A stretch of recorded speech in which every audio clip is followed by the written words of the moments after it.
Hey there, everyone! Welcome back to the ABCs of RPGs, where we teach you the basics of tabletop role playing games. My name is Spencer Reese. I'm going to be the game master for today in our game of Lancer. We are currently in the middle of our of a actual campaign done by Massive Games, the guys of who created Lancer. It is called Solstice Reign. We're currently technically on the third combat, but so far we settled the second combat as a skill check, and now we're deep in the middle of battle between our pilots here and a veteran rainmaker. But before we get any further, we should probably introduce all of them. So, Dalton, can you introduce yourself? Hello, my name is Dalton. I use he, him pronouns, and today I'm going to be portraying a mechanic named Kish Lark, who also uses he, him pronouns. His call sign is Backfire, and his focus is on getting as much performance out of his mech as possible, and kind of like really playing with heat and the danger zone, and that sort of like a mechanic in the system. Justin, do you want to introduce yourself next?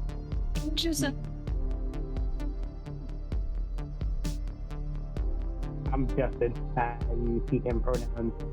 I'm playing Rico Manitoba, who also uses he, him pronouns. And I am a fighter pilot turned mercenary with a heart of gold. And just for all. Yeah. Amen. Mhm. Chris, do you want to introduce yourself next? Sure. Hey, I'm Chris. He, him pronouns, same for my pilot. Cape Racking, codename Hailstorm. I am just here to do giant Macross missile storms as best I can when I'm not getting locked into melee combat. There's a disengage action for a reason. Well, I had like 3 different like effects on me, so I couldn't even do that. So I moved, I was gonna get like triple overwatched. Ashley, do you want to introduce yourself? Yeah, absolutely. Hi, my name's Ashley. I use she, her pronouns. I am playing a pilot named Spike Yovanovich, call sign Titan. Also uses she, her pronouns.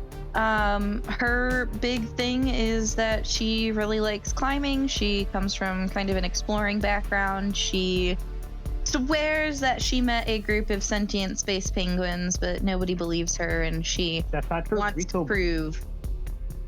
Yeah. Rico has been Spike- very insistent that he believes the penguin story. No, they're real. Spike really appreciative of Rico, and she's trying to convince everyone else. All Rico's saying, prove there aren't giant space penguins. I believe I believes she saw them. They're 3 feet tall. They're not giant. Rico's just adding on to the story, and they were giant. All right, Michael, finish out the introductions before we go too far down the tangent hole. Penguin hole. Hey, I'm Mike Nye. He, him pronouns. I'm gonna be playing Mumtaz Kakmak, aka the Mothman, and I'm just here for our team's fire support, trying to make sure all my friends get home at the end of the day. Excellent. Perfect. Thank you all, pilots. So before we get into what happened last time, because we have to catch Ashley up on all that occurred last time, let's go ahead and do our personal get to know you question. Can somebody roll me a D260 for the get to know you question? 88. 88. Perfect. The question for each of your pilots is, what do you typically wear to work? I would assume just a mech pilot plug suit, right? Like, or is this our job outside of being a pilot? Yeah. I don't know. Maybe your cockpit is Rico's got like a small liquid. part-time pop-up bakery specializing in French goods. I'm like a mean croissant. A really big chef hat then. I do have a really big chef hat. Like a comically It- large chef's hat. It is. It flops over. That's great Sometimes for a rat. Sometimes when I'm operating the very large dough mixer, I sing like Swedish Chef. Makes me laugh. I guess in my head, I assume there's not much of like a uniform. I'm just showing up in like torn jeans, beat up like Chucks, a leather jacket over my t-shirt, probably smoking a cig. But like it's a future cig, so it's not addictive. But it gets you that But like does it still cause cancer? yeah, like not addictive. You the buzz still gives you cancer, so you can choose to stop. Mhm. So yeah, well, I'm just probably in my mech, just like smoking right now. Oh It seems like yeah, a fire hazard. that's awesome.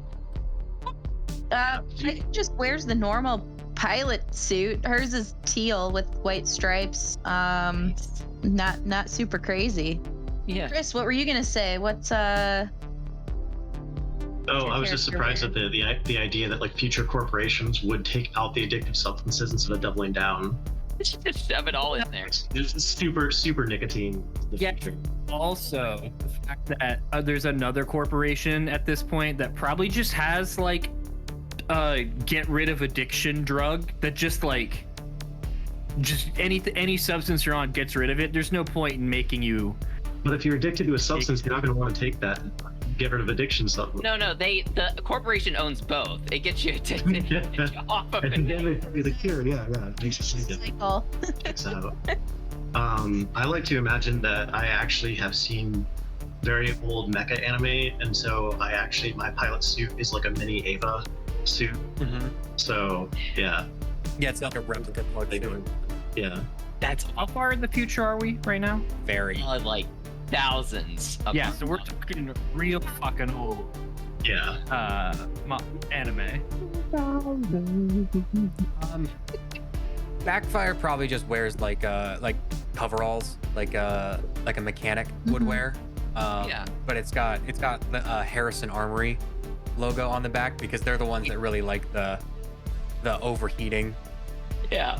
Yeah. And stuff. He's already a fanboy. He's Right. like, I know where I'm going when I get my Yeah. license upgraded. He knows that he's getting a Harrison Armory licensure. He just can't decide whether it's like a Sherman or a Tokugawa. Like there's too many options. Yeah, of course. As long as of it course. lights itself on fire, he's excited about it. I mean, they don't make a bad mech, so Yeah, and they've never made a bad mech ever, and they've never done anything wrong or fascist in the past ever. Yeah. That's never happened. no. No. Not my Harrison Armory, no. Name one corporation in history that has ever done anything wrong. Can't do it. Yeah. Can't do it. Yeah. Yep. They're No just such good thing. people. I would assume in the future you probably physically can't. Like there's a brain implant chip that like you're implanted with when you're born that just like all the corporations pay to get implanted in you that just like literally stops you. Oh, I love it. Okay. Can't even do thought crime anymore these days. No. Oh. So, who wants to catch us up on last time? We had a lot of things kind of go down, kind of sped through. I can walk us through at least part of it. If anybody wants to jump in, feel free. But we kind of cooled off from our horrible landing on the planet. We did a little bit of poking around, and we kind of started moving pretty quick north to the what was the name of the forward operating base? Saber. Saber. Yeah. Started making our way towards Saber, where we ran across a group of civilians trying to get a bus working and get a bunch of people to a crisis center, a nearby Mhm. crisis center. So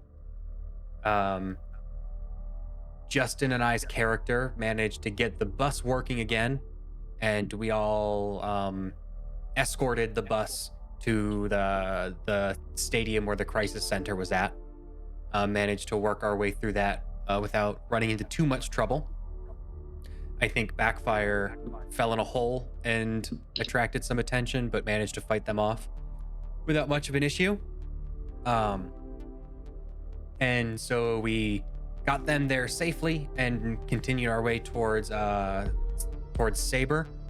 We've gotten pretty close, but on the way in a rail yard, we spotted a mech, a Rainmaker mech, doing some anti-air stuff and shooting ships that have been trying to land out of the sky.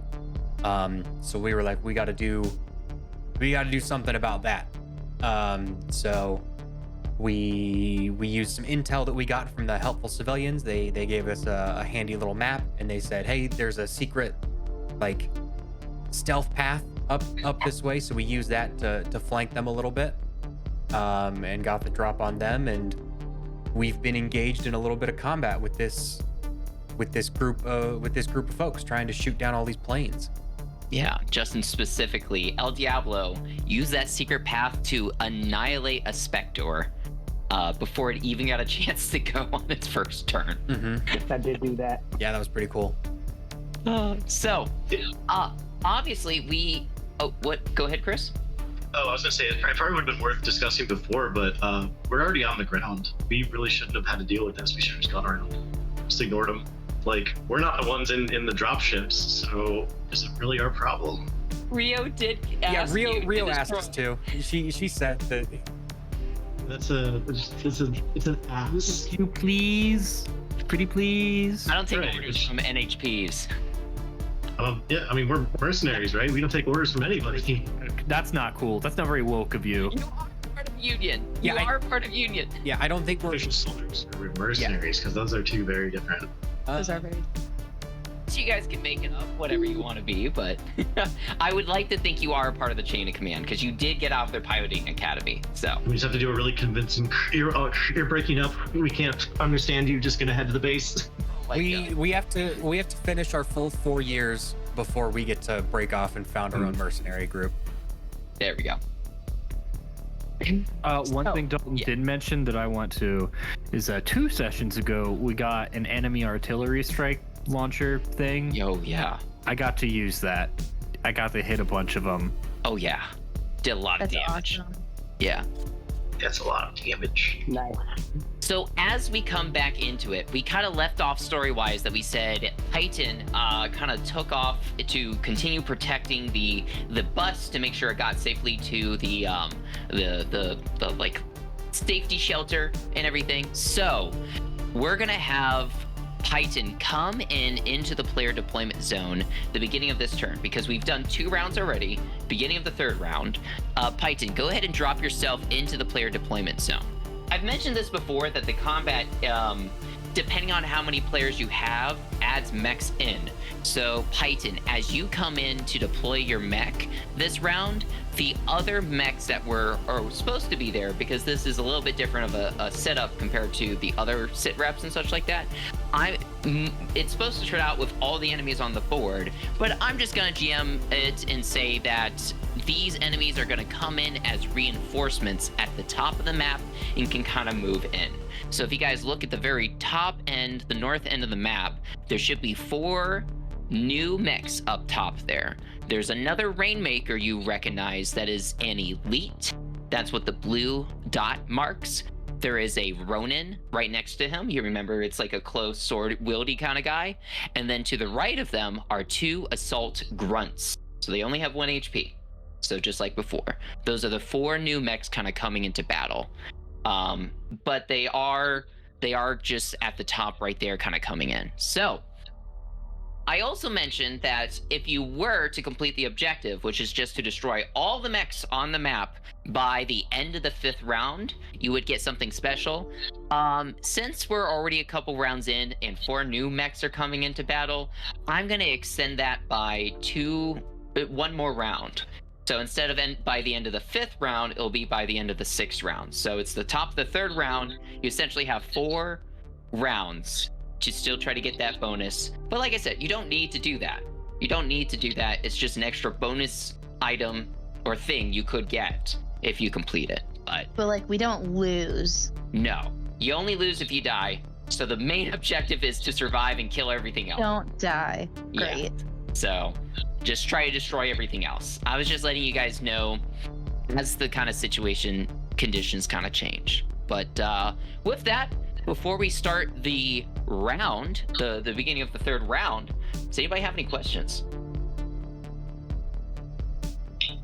Feeling good? Oh, actually, do Do you know if I still have that archer effect? Because I think the archer got No. damaged during the. Okay. Yeah. No. Was that little like bullseye icon on me was for? Yes, he put actually no, the bullseye icon I think was lock on. Because I believe right now El Diablo has lock on him, which is why he has the bullseye on him right now. Cool. Yeah, so if we see right there, this Concerned. he's feeling good. He's feeling good. But we have some music playing, by the way. If you guys want to put on your own, I think the Iron-Blooded Orphans soundtrack or even Code Yeah soundtrack are both perfect embodiments of the combat we're about to experience. But let us begin. And how we begin each round is we always nominate players. Players go first each round, unless the you guys were to go last in the last round, which it wasn't. But players go first. Go ahead and nominate who goes. I forget who went last. Normally it's whoever goes last gets to nominate who goes first, but Before we start, I'm gonna Yeah. suggest we all just at least help Peyton know where each of us are on the map, so she has a quick understanding of like what the fuck's going. How this works is I like come into the zone. I'm like, I'm here, guys. What's going on? How can I help? I came back from getting snacks, and oh my god, Oh my god! So Pose. I guess working our way up from where you are, Titan, over to the side, you'll see Mothman in that crane control zone. So these cranes that you see that I'm highlighting that have green Yeah. that say lift here, we the crane is able to destroy those. So this crane with the big X in it in the top right has been destroyed. Why do we want to destroy them?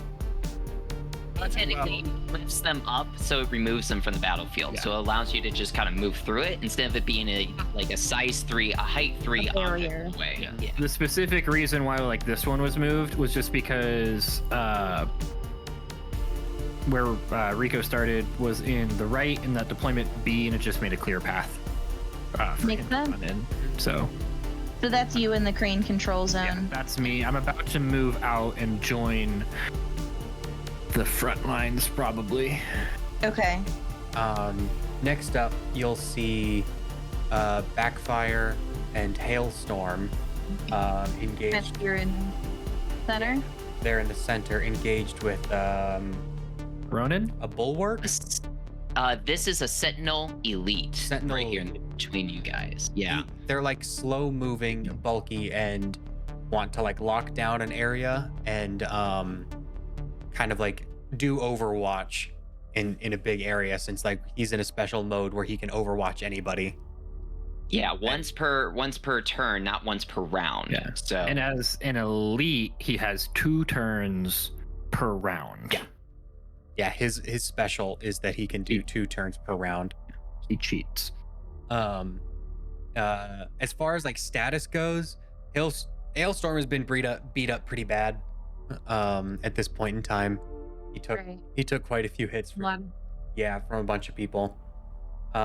If you look slightly above it, you can see this plate control panel.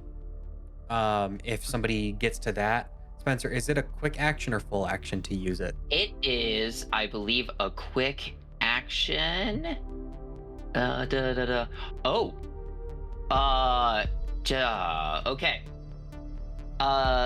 You have to either use manipulators or a dismounted pilot on foot can use the controls as a quick action with no check required. I'm not going to be able to do Thought that. about getting mind. manipulators, and I didn't.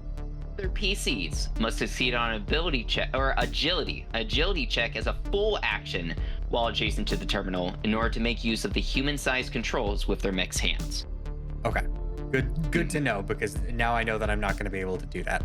But Fair that if you look slightly more north, you'll see a big circle with a big train in it, and the orange guy who is or a green guy who's El Diablo.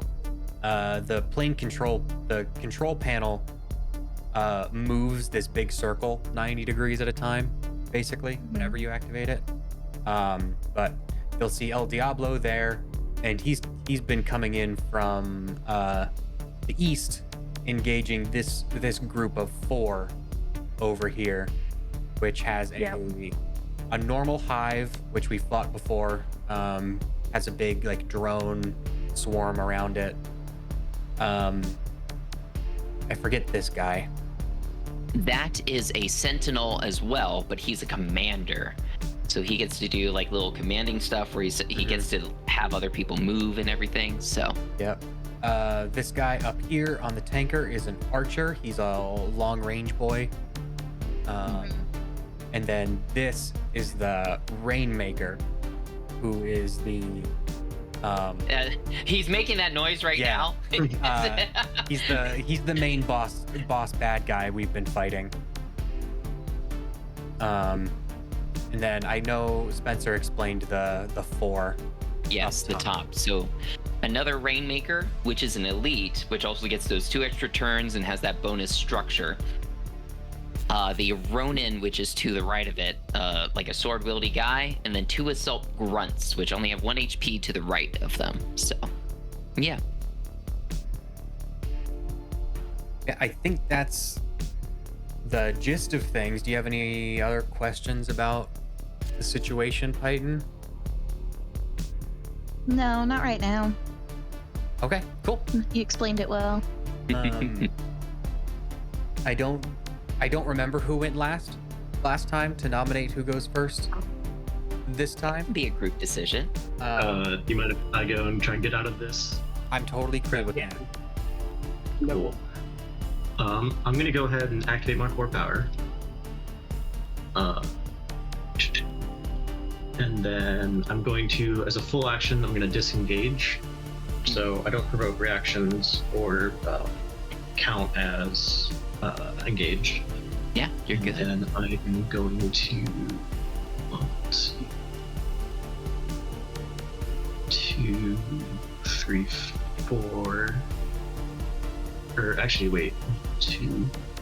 Okay, so if I use 2 to go here, and then the other 2 to get like on top of this thing. Yeah, that's good. Okay, cool. Yeah, absolutely. They're just a size 1. Yeah, and then just in case I'll boost till I get a little bit further away. Sure. Yeah. That is my turn. And I'll nominate after the enemy goes. We can figure out. Are you not able to fire or anything? It's a full action disengage. Yeah. Got it. Yeah, that's right. Sorry. Yep. Not good. The only thing I can think, Cool. did you use or are you piloting an Everest? Yes. So actually, can I use my initiative for the once per scene quick action? Yeah. That's what I was gonna. Yeah. I'm going to. Did we have a turret drone? I've got turret No, drones. we I want to. Okay. Fun. So it's within line of sight and sensors. So I'm just gonna use my free quick action to just quickly deploy a turret drone over to. I'm just gonna use my character icon. Yeah, right there. Perfect. Sounds good. That is my What's your turn. range on that?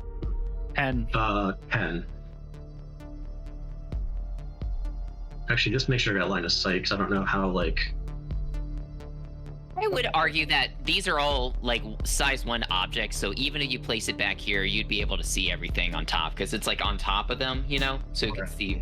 So, I think it was fine where you had it before, but if there's a range thing, you can put it wherever you want. Yeah. If it's range 10, you can hit everybody from there, or you could even put it, it's a little risky because it's by him, but here is also good. Mm-hmm. No, I'll leave it there because if he attacks it, he has to take a turn to attack it, which is worth it as even just a distraction. Yeah. Mm-hmm. I love everybody immediately pulling out their rulers and measuring. As soon as a question of distance came up, you saw like 3 different rulers on the screen. Yeah. All right. I'll nominate after the enemy goes just so we know what's going on. Sure. So, Sentinel Commander is going to go now. He's going to go ahead and use his Quick March, which is a protocol he can use once per round.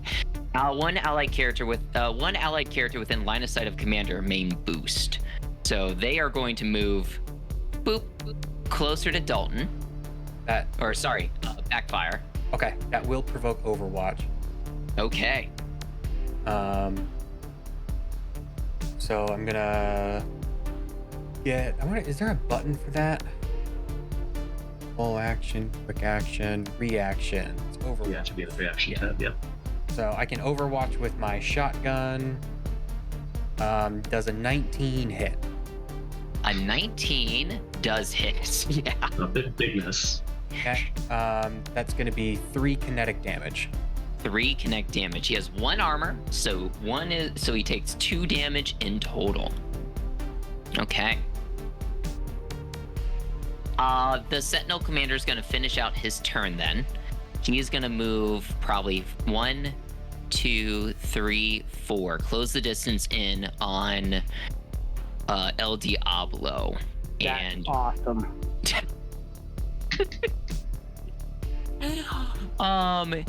he will activate probably, let's see here. He is going to do once per round. Yeah.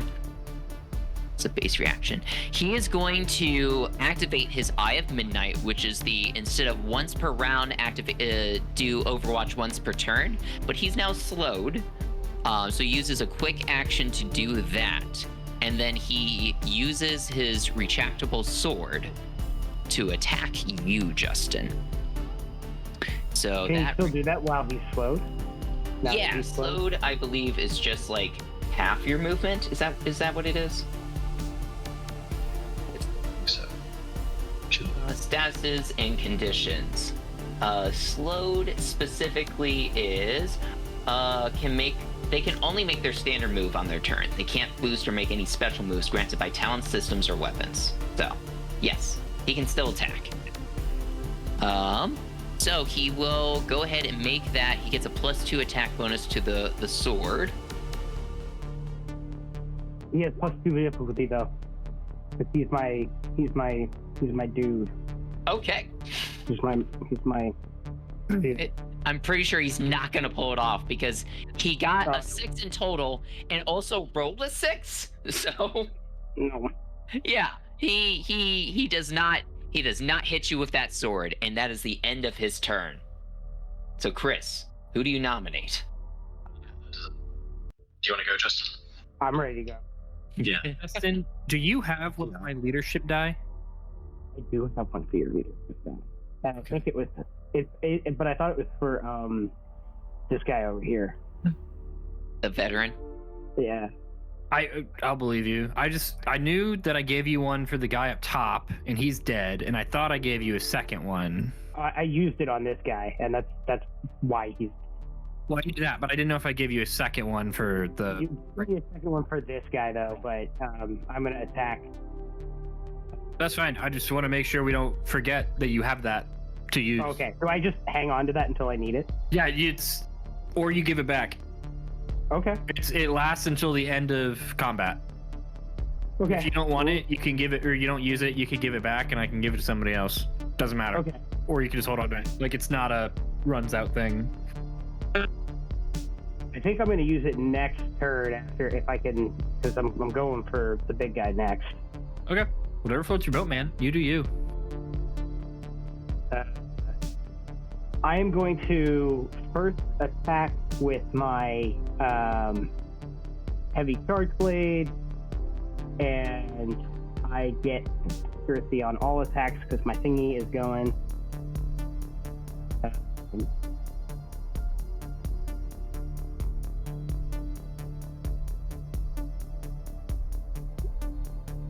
Oh, and that's a critical hit. That is a critical hit. So, wait a second, I said the charge blade, right? Yes. So if I remember correctly, you rolled double your weapon dice for damage, Yeah. correct? Yes. I believe that is correct.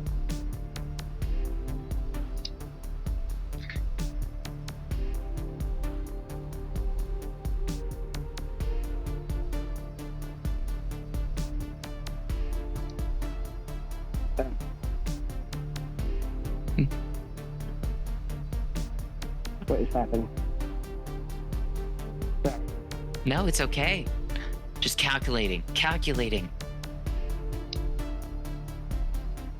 The Sentinel Commander's just waiting there, just like, oh. Oh, nice. So that's going to be 9 damage. 9 damage. All right, Justin, some big stuff is happening, okay?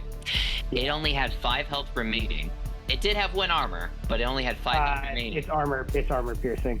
Oh, great. So it takes the full damage, but it has 2 structure. So it's gonna go ahead. Let's go ahead and minus the 5, and then it goes back up to its top HP. Let me put that back up. Okay, and then minus 6 because that was the remaining damage. But now I have to roll on the structure table. So it's only taken 1 point of structure damage, so it only rolls 1d6. So we're gonna see how it does. And it rolled a 6, so that was a glancing blow. It is impaired until the end of its next turn. So What does impaired mean? impaired is, let me bring that up. Impaired characters receive +1 difficulty on all attacks, saves, and skill checks. Oh, Yeah. Oh, and it is within range of my turret. But how much health did it have overall? Well, it reset its health, so it had 5 left, and then it reset its health. So. And it doesn't take like once structure resets your health like that, like any bonus damage doesn't go through. It does. No, it does. It does. I minus that as well. Okay. Yeah. I'll go ahead and just deal 3 kinetic to it with the turret. Boom. It absorbs 1, but still takes the 2. So great.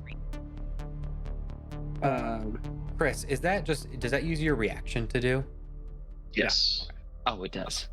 Yep. It's a reaction and just a flat 3 damage without even an attack roll, which is still, in my opinion, kind of wild. Yeah.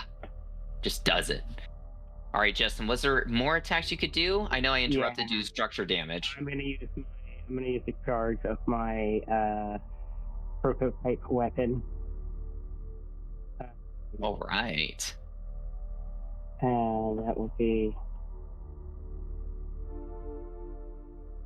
Was an 8 hit? An 8 against the Sentinel's evade, right? Yes, it does. Oh, Meets. wow. Lucky me. Yeah, that accuracy was just enough to get it up over. Yeah. So it is going to be 1d6 plus 2. You're just laying in the hurt on him. Yeah. He's having some structure damage. Yeah. Is this one armor piercing? No, this is not armor piercing. Unless all energy is. All right, so 1 armor does block it, but he still takes the 3. He's standing, but looking critical. I'm gonna use those terms just like I use in D&D. So he's below 1/4 of his health. Yeah. So. Ooh. At least I believe it's 1/4, or I'm calculating wrong. Either way, he's getting pretty low. So. Yeah. So that's all I can do. All right. End of Justin's turn. So. We'll go ahead and resolve this Elite Sentinels round right now. It's probably not going to focus on the turret, I would imagine, Chris, because it's just like a little turret. It's probably going to focus on... he hits another 3 damage from the turret? No, it takes. No, that's a single reaction. If I had an extra reaction, I could, but Yeah. if I had a free action Unless reaction. stated otherwise, it's only 1 per round. Yeah. Fair enough. That Sentinel's probably going to look at Backfire here and probably land some hurt. So it's going to make an attack. Sorry, I lost the page. And Elite... Nope. Elite Sentinel. There we are. Oh, yeah. It's just doing the retractable sword. Okay, so it rolls with the +2. I don't think a 5 hits you, No. Dalton. Nope. So it takes a swing, but it doesn't quite get it off. So that's the end of its turn. So, Justin, since El Diablo went last, who do you nominate to go first? Is it possible Or to go next? Yeah. for me to go so I can clear my full heat before I explode? Yeah. Well, you put it way. Nominate Dalton. Okay. Get him crossfire.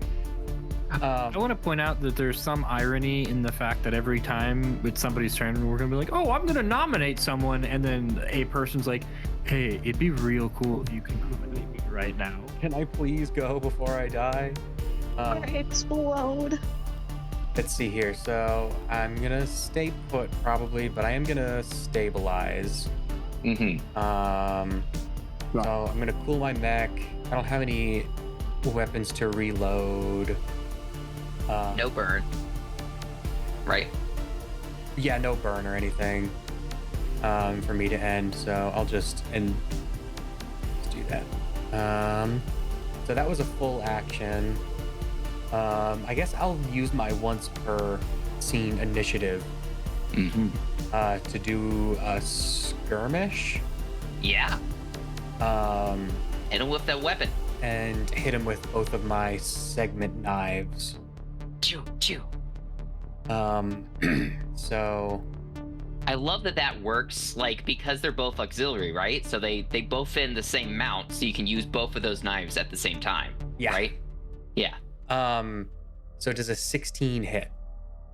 16 definitely does hit that elite sentinel, yeah. All right. So that's going to be 3 energy damage. All right. One is blocked by armor. He takes the other 2. Okay. And then next is a 25 to hit.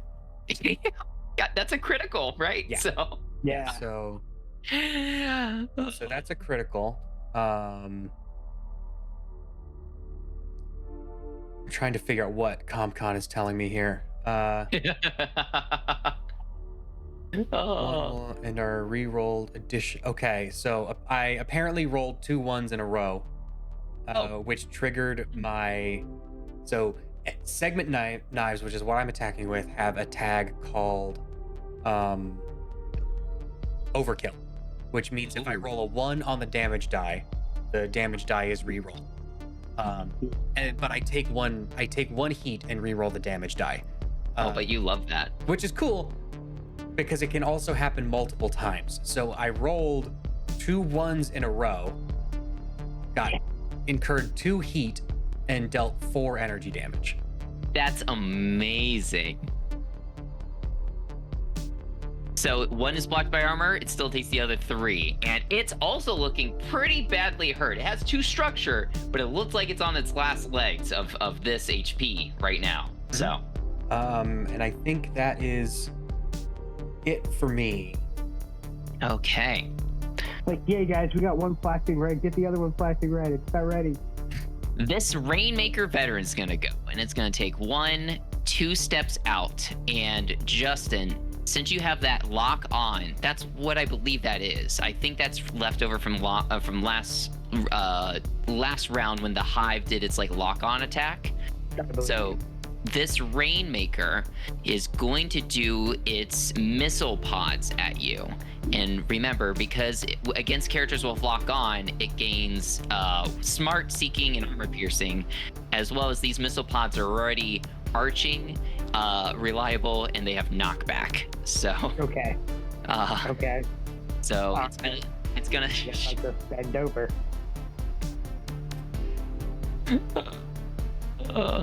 Blame Spencer for not letting my mech's giant fumbling fingers operate the tiny human-sized Blame control Spencer. panel. I don't know how criticals work with NPCs, because I don't roll for NPCs. I just take base damage. I just do. It is possible that NPCs can't crit. Like that's Okay. a player character only rule. We can Okay. double check. I don't know. I have I not don't know. read anything about NPCs critting, so that I can believe crit, you. they can crit. That's fine. Whatever. I mean, No, I think that's true. So you take 4 armor piercing damage, Justin, and you are knocked back 1 space. wait. No. I am. Wait. Is there anything I can do to avoid the knockback? Like, On a hit, the user may choose their knock target 1 space in a straight line. No, it doesn't look like it. It looks like this is just part of the missile pod attack, so if it hits you, it just pushes you. Okay. Because it's a weapon, it's a tag. missiles. A cursory Google search and scan of the rulebook says that since NPCs do fixed damage, they cannot crit. Okay. It's gonna see if it can recharge its You said Hades. 4 damage, right? Yeah, 4. Yeah, 4 explosives, sorry. It has Hades missiles, but it's a recharge ability and it recharges on 5. So I'm gonna go ahead and roll the d6 to see if it recharges. It does not, so it doesn't have Hades missiles. It will, however, shoot out with it, because it's skirmished for the missile pods, because that's just a main launcher. It's going to just take a quick action to shoot out some javelin rockets, which are those 3 spaces that can put up to. So it's up to 3. Let's see. Okay. Yeah, that's all within 10 spaces. Okay, so. Oh, range 20. Never mind, it's range 20.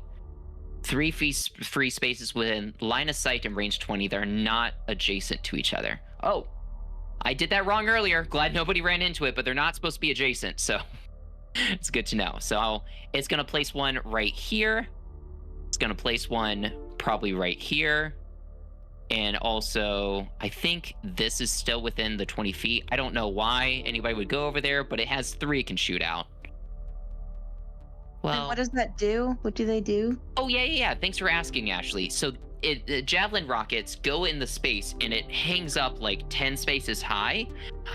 If anybody passes, if next time a hostile character moves through, starts their turn in, or passes above one of those chosen spaces, they are hit by a rocket, taking 5 kinetic damage. So there's no roll or anything for it. So it just kind of happens. I will actually, he'll probably put this one right here instead, next to the plate control. So they just last until the end of its next turn. So they're only there currently. And if you can like boost around or something like that, you just can't cross through that space without taking 5 kinetic damage. And that's the end of the Rainmaker veteran's turn. So. Oh, Spencer, can I retcon something? Sure, what? Yeah.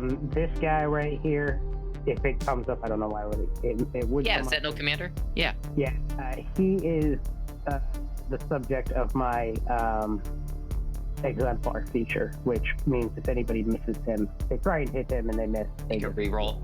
Yeah. Awesome. Perfect. Well, maybe somebody will close the distance. We'll see. But Dalton, Backfire was the last one to go, so you nominate the next person, right? Yep. Real quick though, can you put is the Rainmaker showing like halfway between 2 hexes for anybody else? Is that? Oh, it is? Yeah. Oh. No? Did that Okay. fix it? Yep, that fixed Yes. it. Weird. It wasn't showing that for me, but thanks for the call out. It's Look at fine. me. Where's my immersion, Spencer? I'm breaking it. I am God. So The G Game Master stands for God. You didn't know that? at this point, we've got Mothman and Python left to join in the action. Yeah. Do either of you have any like preference or plan or anything? I mean, my thought process is to boost, and I think where I can get, I unfortunately won't be in line of sight of anyone. So it doesn't really matter, because I don't think I can really do anything besides prepare an action Okay. in case someone were to enter my line of sight. There's a thing I can do. So, Then let's go with Mothman. all right, I'm going to move here. So that's 1, 2, 3, 4, 5, 6, 7, 8. Pretty sure I did that right. Mm-hmm. Yep. So I move because I can move 4, and then I used my core power, which gives me a free boost per turn. Yeah. And now, tell me about your exemplar feature thing, Justin.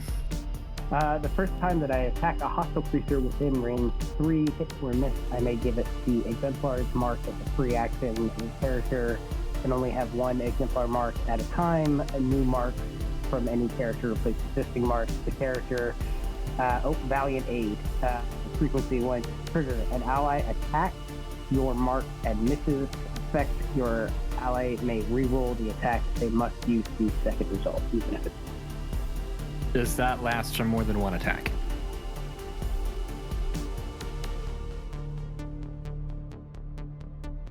It says an ally attacks my mark and misses. Once per round. So, like, you know, once I use it, I use it, unless it's... But if I use 3 attacks and I miss all 3, do all 3 get just the first one that misses? I don't know, I feel like I need an adult. That's how I would interpret once per round. Okay. Okay, cool. So, Cool. yeah. I just want to make sure. Then in that case, I debating, do I use my assault rifle or do I use my 2 Nexus lights? Do either of those do anything that have to do with armor?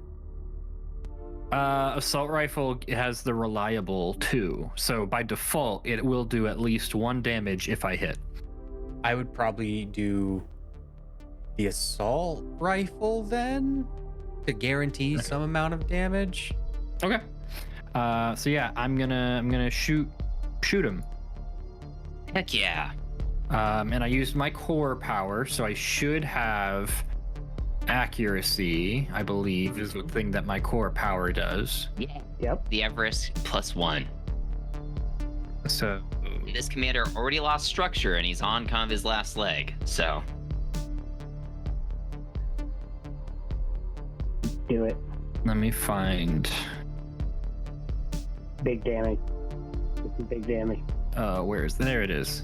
I was looking for what Dalton posted of like the 1d20 plus whatever keep high low bullshit thing. I'll be right back, guys. Sounds good. Fuck. It's still messed up. There we go. Yeah, so I think that's a hit. I'm pretty confident. Yeah. Okay. Fun fact, Nye, if you're only rolling 1 die, you don't really need to worry about keeping the highest or the lowest. Fun fact, Dalton, I wanted to do it anyways, so fuck you.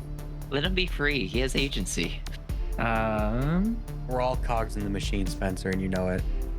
So now, so my reliable, I should actually always does 2 damage, even if it misses or rolls less damage. So if I get a 1, it still does 2 damage. If I do a 2, it still does 2 damage. I think that's what It's not 2 added. Yeah. No. Okay. So 1d6, he will take, boom, max damage, 6 kinetic damage. Fucked. Nice. He was difficult, pretty sure. So is he dead? He had 1 armor, so out of the 6, he blocks 1 of that. He takes 5 damage. He had 5 health left. So, Fucked. Let's go. so what does this look like? Because like El Diablo just got blasted back by that veteran Rainmaker, and you just kind of pop around the corner. I imagine seeing El Diablo push back. Mumtaz is like, okay, I feel way better about making this shot right now. And now that there's 1 less person, gets a clear line of fire. So Perfect. he's down. Sentinel Commander explodes in a ball of fire. That was the is it the skirmish is the one, just the 1 weapon? Yeah, that's a skirmish. So then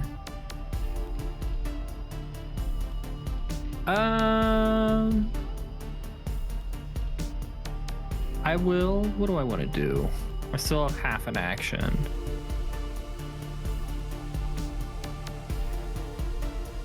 I'll throw a turret as well. Turrets for days. Spencer, what was that word you said? Yeah, can you spell that for me, please? Yeah, can you please spell that word for me? What happened? Turret. We all know that Spencer doesn't know how to pronounce words. Let's not It's just some, okay? just. This I've been thinking it every time he says it, but I didn't want to say anything. But his fiance did, so I'm in the clear. You're approved. Go ahead. Cool. Fun. Yeah, I'm gonna throw out another turret. God damn it. I wasn't going to say anything, Spencer. Oh, thanks, Justin. If this game had inspiration. You can give him his core power back. Jake's cred. Let's not get crazy with it. Dude, every fucking time. There we go. Can I have an extra charge? Like a boost? Of my prototype weapon. Oh. Sure. Like you want to oh, do you only get that once per like No, I get 6 uses total. Well, it depends how many times I get the it's uses total. D6 plus 2 or whatever. Yeah. Oh, then yeah, sure. What? Yeah, you get an extra charge. What do you mean? We can just get free shit for being nice to you? What kind of system is this? Yeah, I like that. An unfair and arbitrary one. What do you mean? Look, we have to adhere to the rules that we are making up on the spot. Okay? Yeah. Nothing we can do. The rule is made. Spencer, how much money do I have to Venmo you to get extra grenades? I'll text you. Send me a Venmo request. There's a South Park, and it's crackhead baby basketball, and he has like the rules. Cartman has the rules of the league up on like a board up there, and he's like, I can't change them. I'd have to give a step ladder. I'd have to climb it. I'd have to erase it, and I'd have to write something new. Those are the rules. This is what we're stuck with. Yep. This Calvin Ball ass bullshit. Let's keep going. It's one charge. Anyways, so that was the end of Mothman's turn. So now this hive is going to go. And he is going to move 1, 2, 3, 4, 5. And you may be wondering, wait, that's where the javelin is. It's only hostile creatures. So he's going to boost 6, 7, 8. And he's going to look down at both backfire and the turret right here. And what he's going to do is he's going to do his Seeker Cloud, which is a cone of 5 out. And characters damaged by this weapon gain lock on. So he has +1 to this attack and +1 accuracy. So let's go ahead and resolve the attack towards backfire to see if that hits. Is he able to make a cone that doesn't hit his friend? I believe so. Okay. I was just using a 1, 2, 3 roll. But we can look up cones real quick to see how specifically they look. Because I know there is a map in the core rulebook that shows this. If you say he can, I believe you. You're able to make. I believe so. If not, we can definitely roll damage for it while we're checking or anything. Yes, so on page 65, it gives examples of blasts, cones, lines, and bursts. And one of those cones is a 1, a 2, and then, oh, that would still... Yeah, I think in order to hit both of them, I don't even be able to.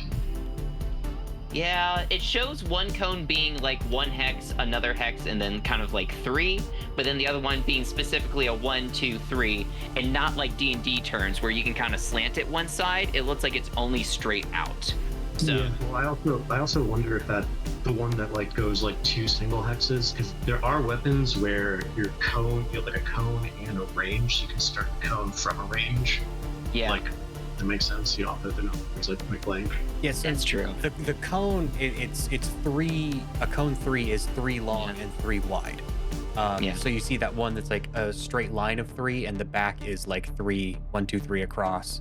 Or there's Yeah, this 3 might be another just Spencer decision, and we move on. triangle. Yeah. So can he draw a cone and not hit his ally?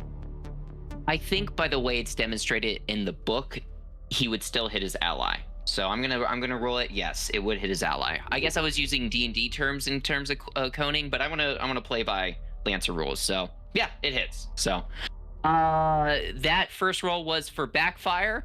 18, I believe, does hit you. Correct? Yeah. Okay. You just take 3 kinetic damage and you gain lock on. So I'll just add the lock on kind of like thing to you. Oh, sorry, Justin. Let me take off your lock on because that was consumed in the last attack that hit you. This next one is going to be at the Elite Sentinel, since that is his teammate. 24 to hit. I think that's a critical. Well, it doesn't matter. But anyways, he takes 3 kinetic. And here's the thing. It does have structure, but it only had 2 health left, so it does lose structure. So let me go ahead and roll on the structure table real quick.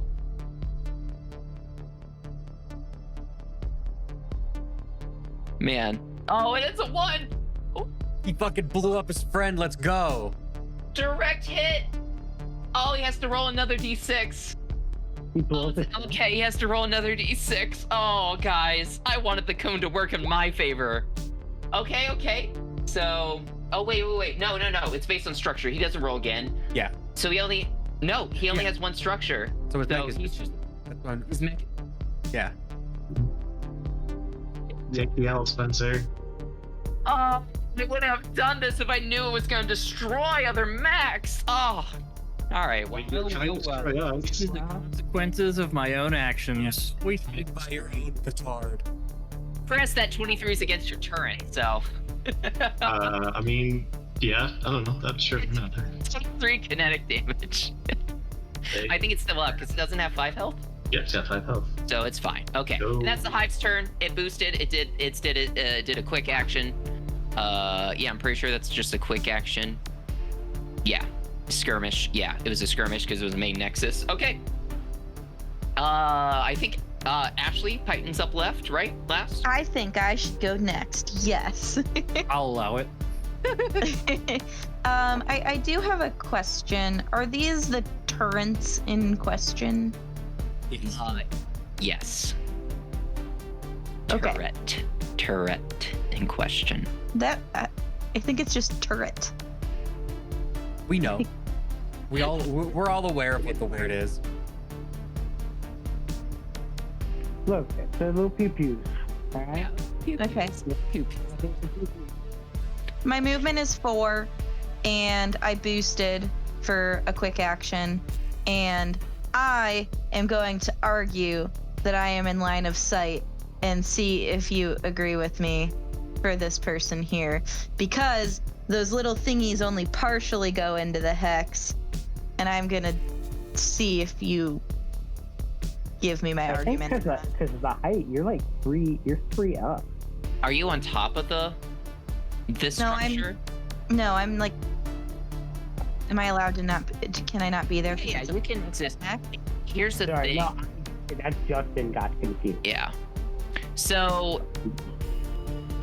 by the rules as written, it seems as long as you can draw from one hex to all the way the other hex, no matter what, you're good. From like one point of the hex touching to the other. I was even gonna say, if you wanted to just like climb on top of this thing, then you wouldn't even have to worry. You would definitely be able to see over everything and have line of sight. Which I think you can just. Movement to do that in one round. You don't? No, this is as far as I can get in 8 spot. I thought you could climb. Well, oh yeah, it would be 1 up. Okay. Do you not Yeah, have, no. do you have the ability to climb? She mean, does. I have like the thingy with my.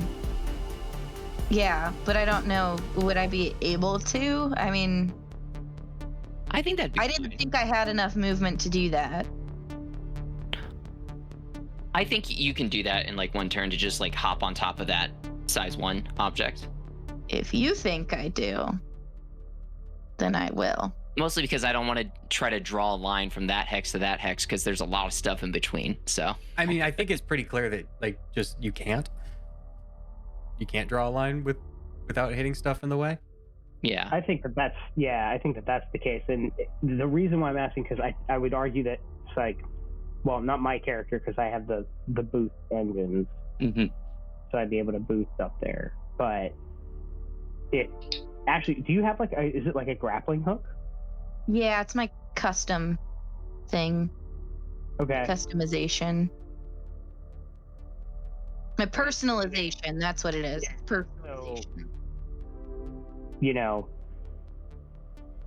maybe like Crossfire couldn't do it, but because you have the grappling hook, and it's just the one, I don't see why.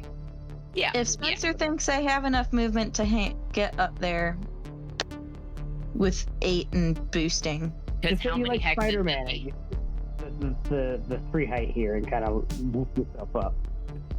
Spencer, rules is written, it would take 9 hexes of movement to get on that space. That's what Ashley's saying.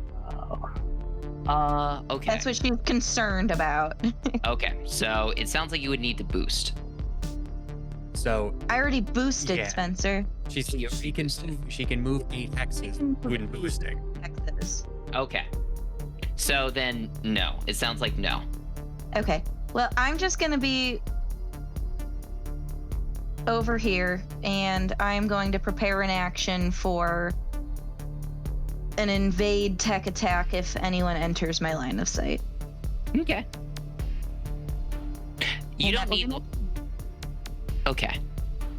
Do you What? need line of sight for? I guess you can't see that hive. No, it looks like you can't really attack anybody. That makes I sense. need line of sight for everything I can do. Yeah. You are just coming into battle, so it kind of makes sense. You're like rushing onto the battlefield. Okay. Well, that's my turn. Cool. Well, this Sentinel Elite never got its second turn because I guess apparently the hive hit it. I mean that's all on you, bro. That's all on you, bro. That's the responsibility of the enemy's commanding officer. I don't. They're a little bit demoralized. They got hit by one of their own artillery strikes. They're a little bit discombobulated. So, Excuses. range 10 for its light machine gun. Okay, this archer's gonna try to see what can it hit. Can't really hit too many people. So, yeah, it's just gonna shoot this turret right here. God, don't say anything, anybody. Swear to God. +2 attack, and it's gonna attack that.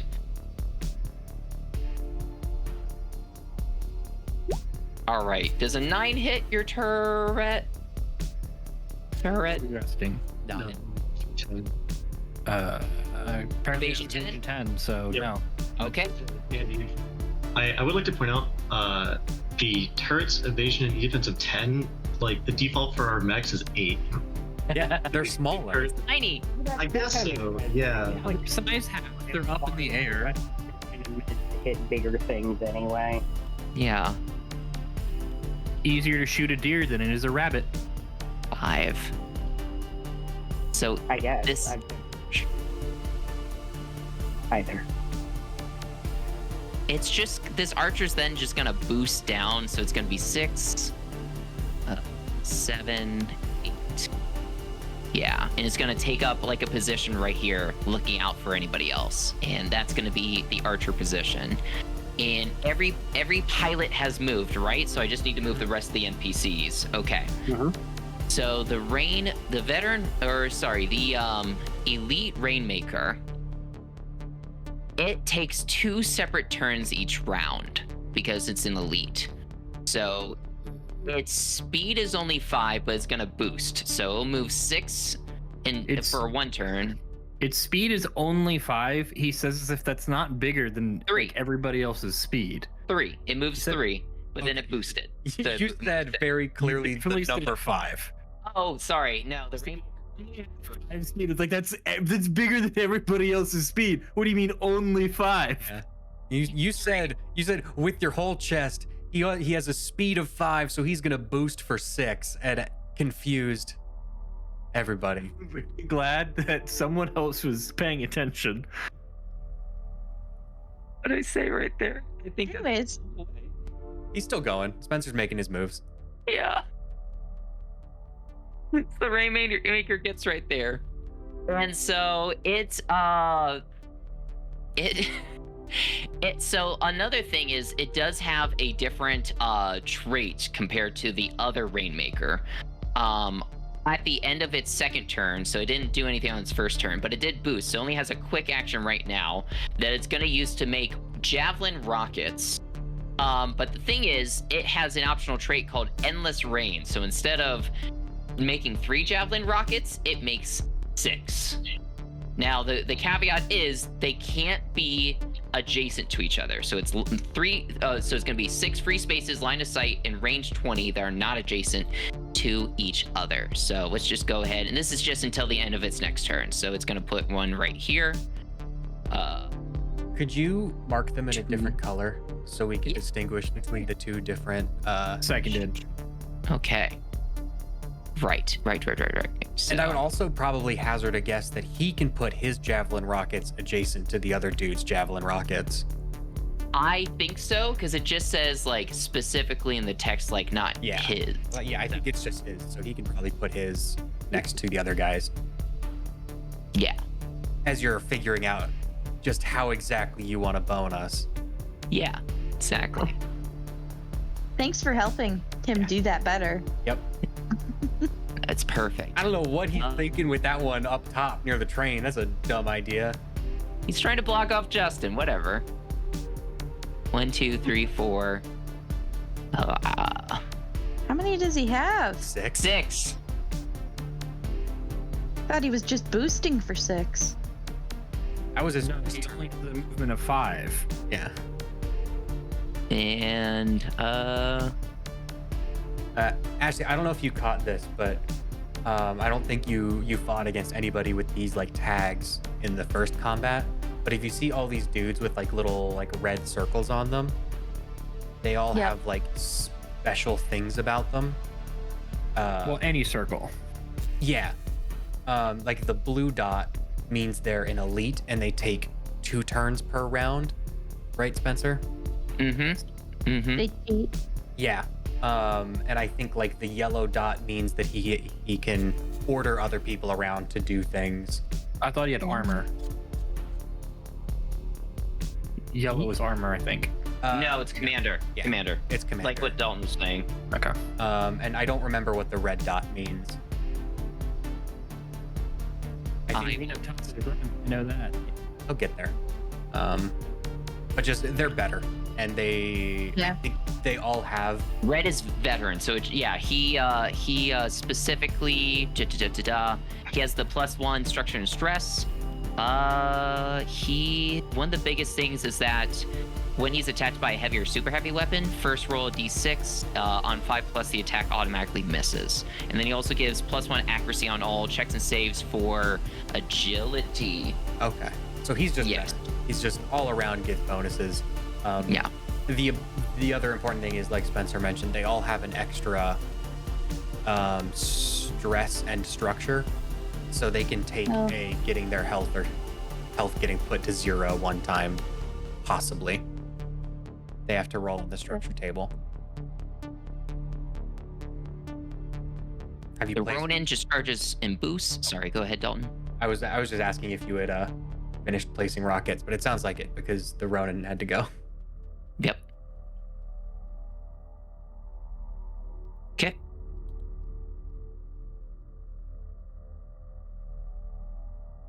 I think I calculated that right. Do I go a little further? Yeah, right there. Okay.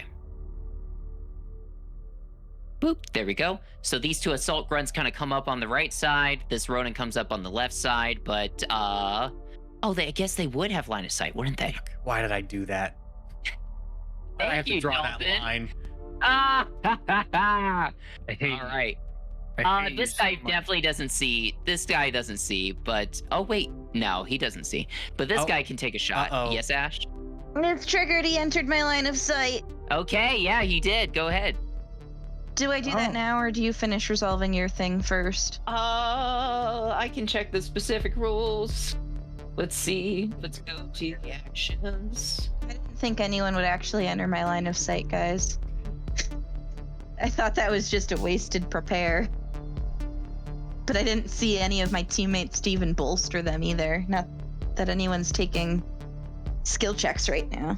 It just says when triggered, so I'm gonna say it happens. It interrupts. Cool. So go ahead and do it. Wait, Go ahead let me and just fade. make sure he's actually in my sensors. He is. Huzzah. He is. All right, so I'm taking the quick tech action to invade I mount a direct electronic attack against a target. So let me make my tech attack, which is 1d20 plus 2. And this is against E defense. Yep. Sure. Oh. I can't Well- say a 3 beats his E defense. Bummer. That's it. So he is You gonna roll a shoot. 1, regardless of accuracy, is that a fail in this, like it is in D&D? I don't think so. I don't think there's critical fail rules. Okay. If I remember correctly. But I can double check that. But yeah, I don't think a 5 beats your evasion though. It's 9. not. So It does not. yeah. Pew pew. Pew pews all around. All of it going over heads. Alright. That is the end of the 3rd round. I imagine Yeah. Titan was just like so excited somebody came into line of sight and then she just like overshot it. Justin. Like, be nominated to go next. Unless anybody. What's your argument? Why do you want to go first? I'm gonna slap the shit out of. I'm gonna slap this guy's dick off. Well, you gotta be careful of those X's. Yeah, can you get there without hitting an X? I can because I have used my hyperspectral heat injector. I can boost for free, so I move forward and then can boost right around. That's no problem. And then I think somebody gave readings on all these creatures, right, Spencer? Did that happen last game? No, that was in the No. previous Yeah. encounter. Yeah. Previous combat, Ash or Python did her big 4 power that gave scans on everything. Cool. Thanks for reminding me. Yeah. Well, that's fine because El Diablo, you've convinced me. You can go. Oh, Mothman would also like to go first because he could just Wait, take out why the. does Mothman want to go? Because those green dots are grunts. I can definitely take out one of them because they just have a reliable weapon and grunts have 1 health. And I can probably take out both of them simultaneously in the same turn. I think I'm gonna nominate Justin because the red one is more critical to be taken out first. Okay. Red is in fact a scarier color than green. I would agree. True. In our crew, we operate on orc rules.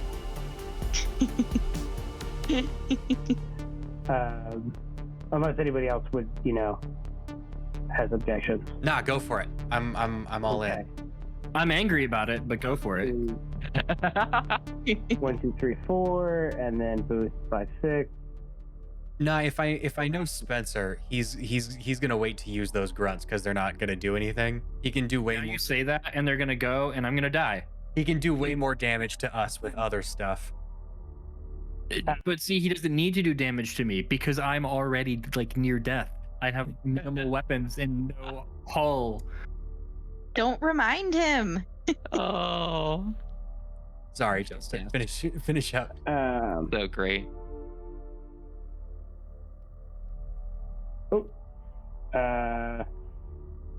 Well, I guess screw it. That hits.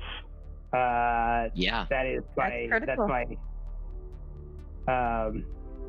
prototype weapon.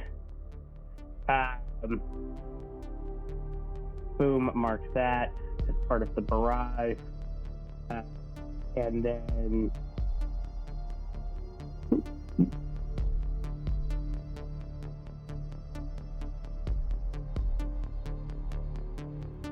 And then I get to pick the better of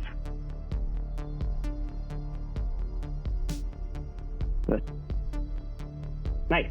So 7 energy damage To the Rainmaker veteran. to the Rainmaker veteran. This guy. All right right. here. He has 1 point of armor, but he still takes that 6 juicy damage. Nice. And then I will use my heavy charge blade for the next attack. Okay. And I will use on. Does that have a threat of 2, by the way? Are you able to hit him from that far? Huh? I'm right in front of him. Oh, you are? Oh, Oh. is it myth? I am right in front of him. Oh, okay.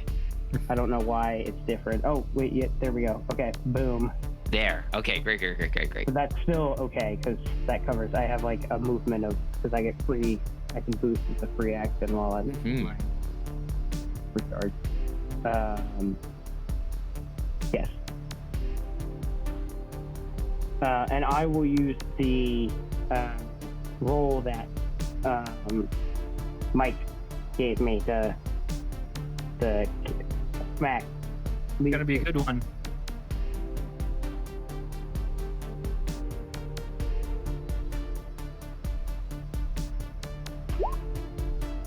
Oh, nice. Critical. That's another Told you critical. it's gonna be good. Yeah. Yeah. Is the prototype weapon a ranged weapon, by the way? The prototype weapon is not a ranged weapon. I should have been in front of him the whole time. Got it. Okay, cool. I was just double checking. You're These good. are all melee weapons. Now Spencer's getting salty. I can see it. I can see it in his eyes. Grr. You guys should be losing.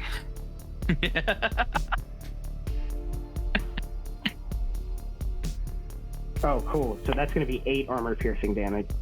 Armor piercing? Hell yes. Well, it loses structure. Yeah. So let me roll. All right, it's a 4. So I think he's fine. So that's Link system does- trauma. System trauma. He has to roll another d6. Yeah, to see what he loses. Oops. I know how to roll. So on a 1 to 3, he has to destroy all weapons on one mount of his choice. I think for NPC, probably just one weapon. I don't think they have a concept of mounts. Yeah, I'm gonna read the rules real quick just to see if there's any specific things.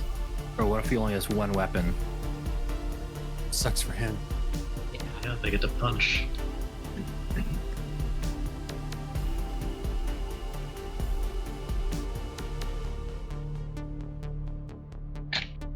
Yeah, it just says they follow the standard rules for structure damage.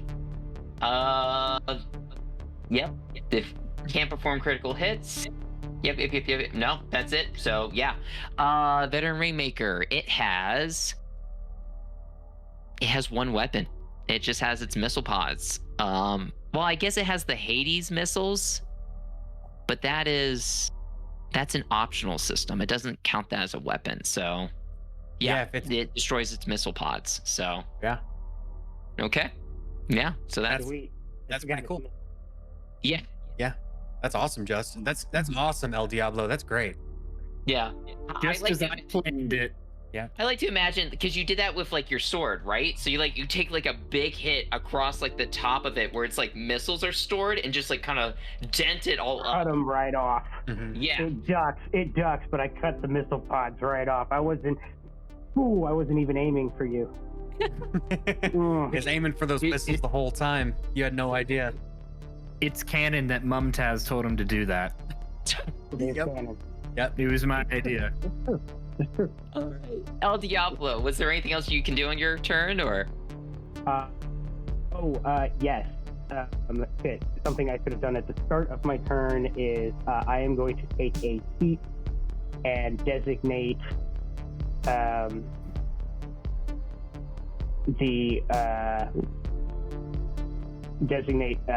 the big guy as my whatchamacallit, the Exemplar? Exemplar. yeah. Oh well, the projected field first, and then I will also mark him as my exemplar. Okay. I would like to use my reaction. Go ahead and give him another 3 kinetic damage. All right. So that's absorbed, but it still takes 2 damage. Okay. How's he looking, Spencer? He's not looking good. He's looking pretty badly hurt. Well, I mean, we can deduce that we took out one of his HP bars. Yep. So, and also Yeah. that he doesn't have any weapons anymore. So I don't think we need to. As long as we just walk around his missiles, that he like the He Japanese. technically He technically has Hades missiles and the Javelin rockets, but yeah, the Hades missiles are recharge things. So for his main weapon is gone. Nice. That's awesome. All right, I will take Yeah. that. Cool. Good use of that energy pot I just found lying on the street. Yep. Yeah. But yeah, that's my turn. I did the barrage with both my heavy mount and my integrated mount. Cool. All right. This hive is gonna go next, and it will go ahead and do its same attack before its Seeker Cloud, targeting both Backfire and Hailstorm's turret. So it gets an accuracy and +1.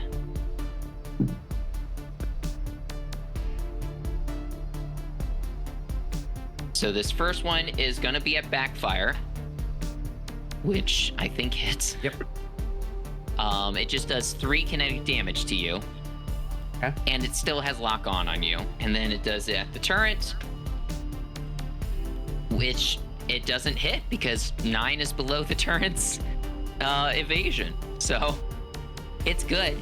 The turret, the hive then decides to, let's see here.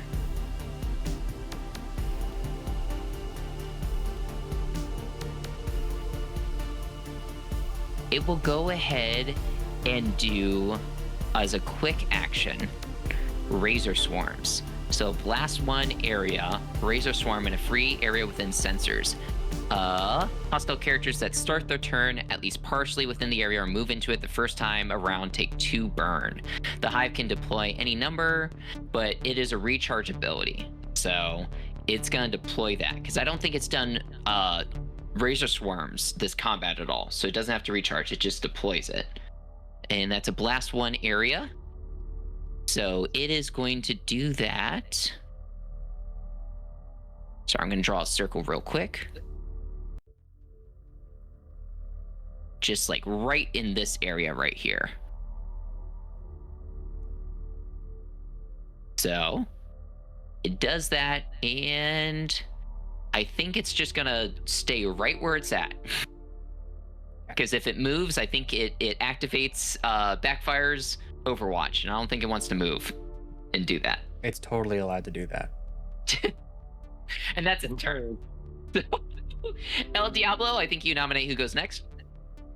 Who would like to go next? I think Mothman has first dibs. since Mothman he- has ideas. Cool, Mothman, do it. All right. I'm gonna.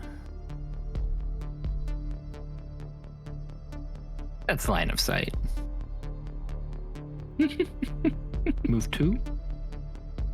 And now assault rifle on this guy. All right. So It's reliable, right? It's reliable. He has 1 health. Yeah, I'm not gonna roll. He just dies. He has 1 armor. It's reliable It's too. reliable too. So there we go. He is gone. KO'd. Yeah, it doesn't matter that he's armor. It's still reliable. And then I will use my other mount, my flex mount, which has 2 Nexus lights. Yeah. the other You're bra- barraging. Awesome. I'm barraging. So I need, what's that, E defense? E defense. Okay. I believe I have accuracy because of my power up, my core power. I am an Everest. Yes, you get accuracy to all your attacks. Cool. So the first Nexus light probably didn't work. No, probably not. Second Nexus light might work. Yes. Its E defense is lower than 14. It's Okay. probably 8. But there's a good chance with the armor he doesn't die here. Case in point, didn't die. Mothman, you suck.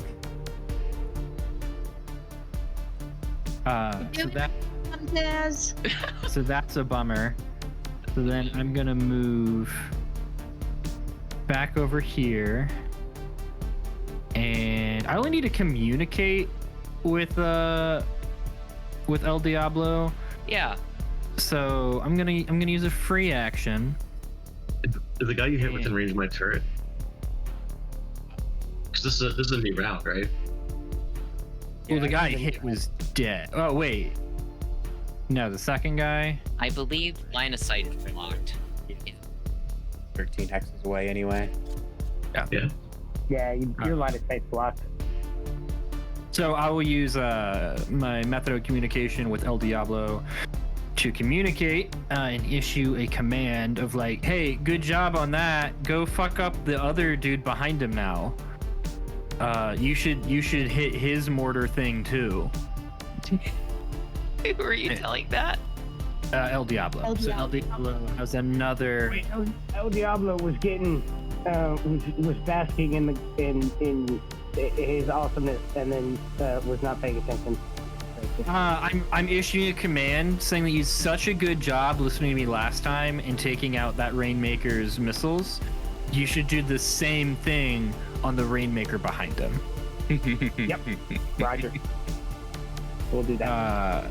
So that. Oh, and actually, I can still. Think about this. Oh, I used my one thing, my initiative. I don't know if I have. I think I have. I feel like I did. In so the first battle and this are both one scene, correct? Yes. They're separate scenes. Multiple They're encounters are in one. They're in separate scenes? Yeah. So I still have my initiative I to do a quick action as a free action. Yeah, if you haven't used it. Okay. Then I still have another free action to boost. So actually, I'm not even going to retcon the fact that I moved back. I'm going to move back out. I'm going to use a skirmish action as a quick action, as a free action with my initiative on the other grunt. Fuck him. Now he's dead. And then I'm going to use the rest of my boosts, free action, to move back. So I got lost there. The only issue I have with that is I think when you boost, you have to use all of the boost at once. It's only like movement that you can use partially.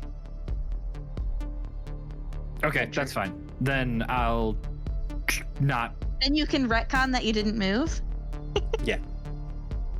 Spencer, all Nye was saying is he's using his initiative ability on the Everest to make a free skirmish attack with his skirmish to shoot the other grunt with my rifle and kill him. Okay. So it's reliable. Dalton, if you want me to use all of my movement at once, You are allowed to break it up. Boost. Move space is up to your speed. You may break this up with other actions, same as your regular movement. Oh, that's awesome. Okay. Perfect. Great. There it is. And you, pew, pew, reliable, hit that other grunt, and he is out of here. That's my turn. Okay, great. You made fun of me for missing the second guy, but I still got him. Yeah, and look at all that work you had to do to take out one grunt. Two. How many grunts have you taken out this combat?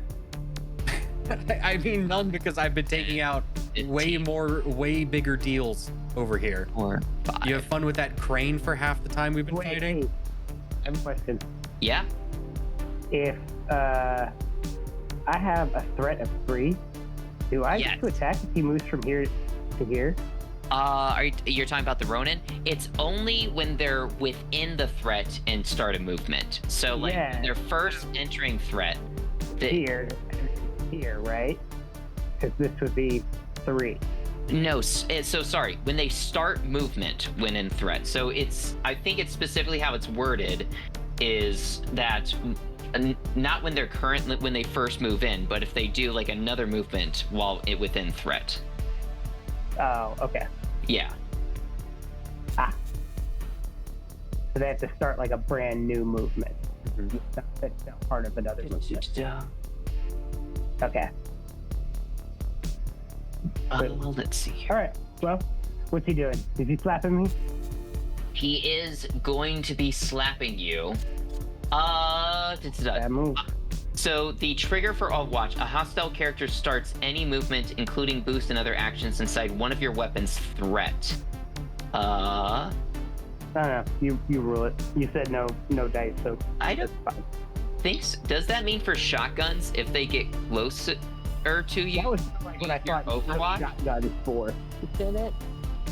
I haven't been playing the NPCs that way. No, it said you have to start movement within the threat range. Threat range. Yeah. Okay, yeah. It sounded like what Justin was saying, even though he was moving through the threat range, it would activate it. But so me, Dalton, and Chris, we're all saying no. If they've already started a movement, and even though it moves through like a couple hexes within like a 3 threat of shotgun, that doesn't trigger Overwatch. It's only if he like No, yeah, I got that. started a new movement, right? Yes. Yeah. Although that Okay. does seem a little weird because I mean you can pass through like melee engagement and still be fine, as long as you don't start or end your turn in engagement range.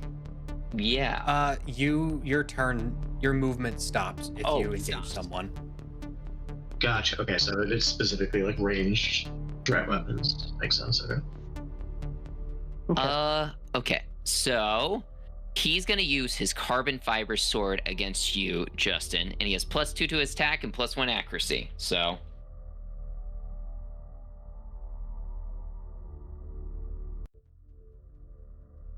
and that's 20 to hit, so I think that hits you.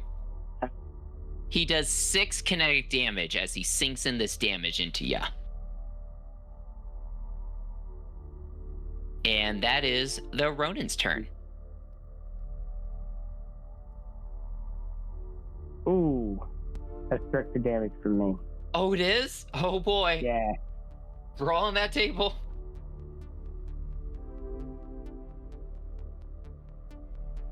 Oh, I rolled on the comp con thing. Oh, you're good. Yeah. That's fine. Oh, okay. Well, it's a 6 Oh, glancing blow. on the comp con table anyway. Yeah. You're fine. So You're the just, emergency systems kick in with your mech. However, your mech is impaired. yeah. I am impaired. Impaired just means you receive +1 difficulty on all attack saves and skill checks. I gotta say, I really like how that CompCon is written, like diegetically, like the way it talks to you and says things. It's like it's your robots, like systems and computers telling you about information. Oh man.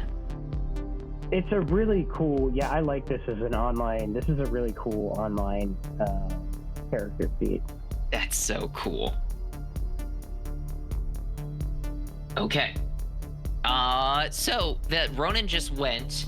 The last person to go was Mothman. So Mothman, you get to nominate who goes next. Any volunteers?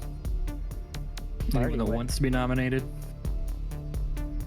I don't really have any strong opinions on this one, to be honest. All right, I'm gonna nominate Python. Sounds great. I'll go. Hasn't got the opportunity to do a whole lot, so. I'm gonna move 1, 2, 3, bow, Oh. and I'm going to start by making a quick tech attack Yeah. against the scary one that's right here. 5. Yes. Yep. That's against E defense. That is 22. That definitely worked. No. Oh. Quick. Tech. I'm going to invade. Oh, Uh, no. My target takes 2 heat. 2 heat. Okay. And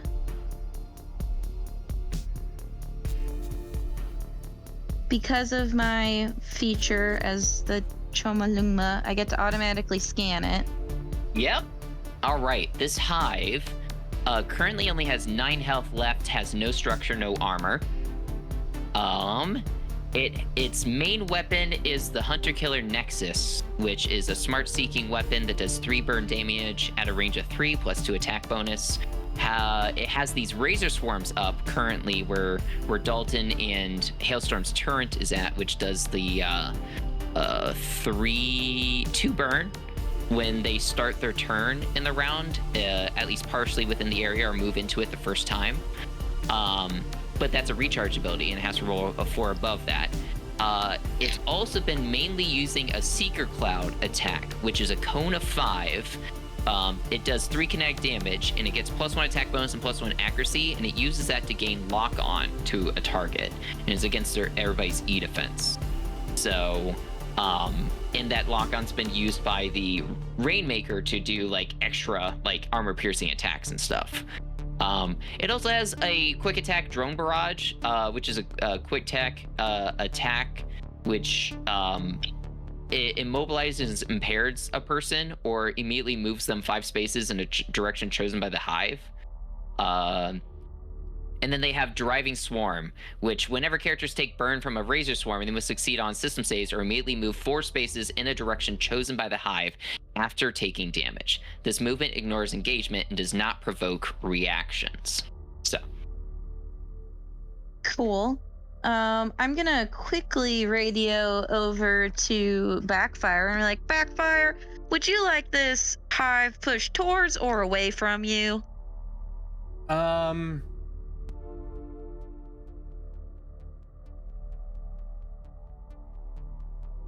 Probably away at this point.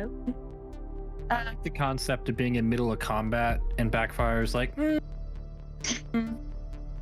let me think on that a second. Honestly, I wish it wouldn't exist because I'm just more worried that on my turn, when my turn starts, I'm going to fail a save and it's going to force me to run through those 2 missiles. Well, I'm gonna do balance control lockout, which is going to push the target 2 spaces in any direction and knock them prone. I wanted to push him to here. Okay. Okay. Ooh. Boom. Knocked prone. Okay. And then I would like to skirmish with my Nexus Hunter Killer.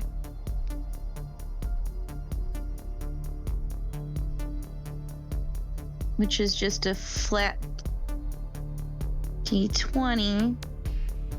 And I believe this is against Is it E defense? E defense, correct? Mm-hmm. That doesn't hit. But that, I think that wraps it up for me. Okay. Let's see here. This archer's probably gonna go next and probably focus in on Justin here. So that archer is gonna make, so it makes a light machine gun attack against you, just getting +2. Just, I swear I'm trying to make it up there to help you. No, it's all right.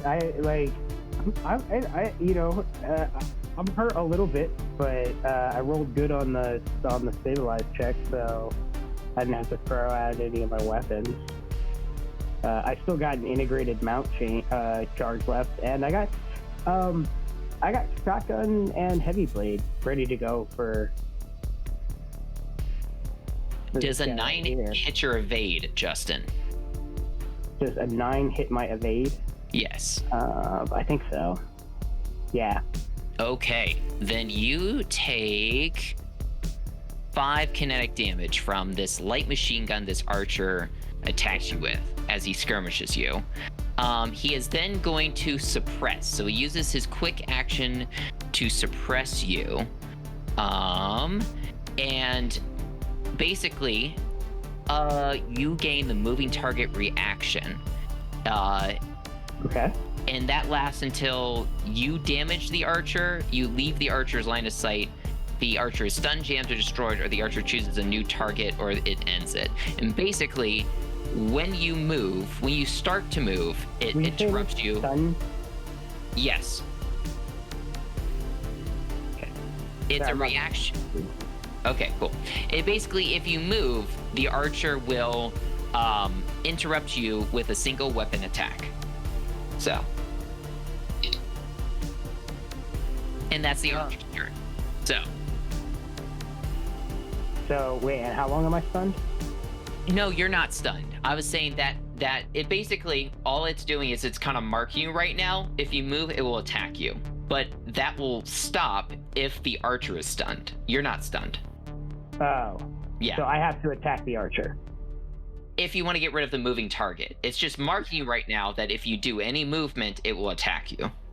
Okay. Yes. Titan, may I please take my turn? Absolutely. Let's fucking go. All right. All right. So 1, 2, 3. You did start your turn within the razor swarm. Yeah, that's fine. I take two burn damage. That's fine. That's normal. Right. Are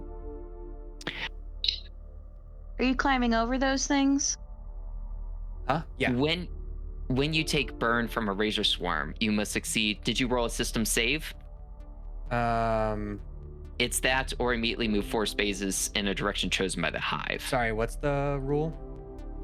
So the razor swarms, it also has the optional trait of driving swarm. Whenever characters takes the burn damage from a razor swarm, they must succeed on a system saves or immediately move 4 spaces in a direction chosen by the hive. I roll. Let's see what CompCon gives me. An 11. All right, you're good. Okay. So you're fine. Yeah. All right. 1, 2, 3, 4, 5, 6, 7, 8. Using my free boost from my core power. Snake in between those javelin rockets. Yeah. Snake between all those javelin rockets. And I'm going to barrage with my thermal lance. All right, we're on round 4, right? Yes, you are. I've done my move. I burned, took that damage. Okay, I'm going to barrage with my thermal lance and my shotgun. Thermal lance is up first. Okay. So it's 10 spaces in a line, and I'm doing that line. So you want to roll for Ronin first? Yeah. Okay. Awesome. It looks like CompCon. I don't know how to make it. Let me tell it that I hit 3 different people. So roll 20. 1d20 plus 1d6 because I have an accuracy from my core power. So Ronin first. 16. Yep, that hits. I'm just gonna do all of the attack rolls first, so I have the thing. Ronin first, and then the Rainmaker. Yeah. An 11. 11 against the Rainmaker, and that's its evasion. Yep, that hits. And the Ronin 16. The Archer back here, right? Archer. Yeah, sorry. Yeah. Okay, 16. I'm pretty sure that hits. Yes, absolutely. Okay, so that deals 1d6 plus 3. Do I roll damage per person, or is it just the attack roll per person? I think you roll damage all at once. Okay, so But if you want to roll separately, you can. no, you're good. 9 energy damage. Yeah, 9 energy damage per person. Ronin has no armor. The Rainmaker has 1 armor, but only has 4 health left. So Nice. that thing is destroyed. And then the Archer only had 5 health left. So that thing is also destroyed. Yeah, so you see me like bound up from the south. Like I see like I'm like down there, like I see them line up and I'm like, all right, this is my moment. And I run up, you see like as I'm running, my thermal lance is like charging and heating up. And like I kind of like skid into that space and kind of like turn, and as soon as it like lines up perfectly, it like lasers all 3 of them. That's so badass. And now I am in the danger zone. So So when I attack the Ronin with my shotgun, damn, does a 10 hit? Which one is this again? That's the Ronin? Yeah. Yeah. That hits. All right. Yeah. It's gonna take Meets beats. 3 kinetic damage and 2 heat. And 2 heat. 3. And then it's still standing.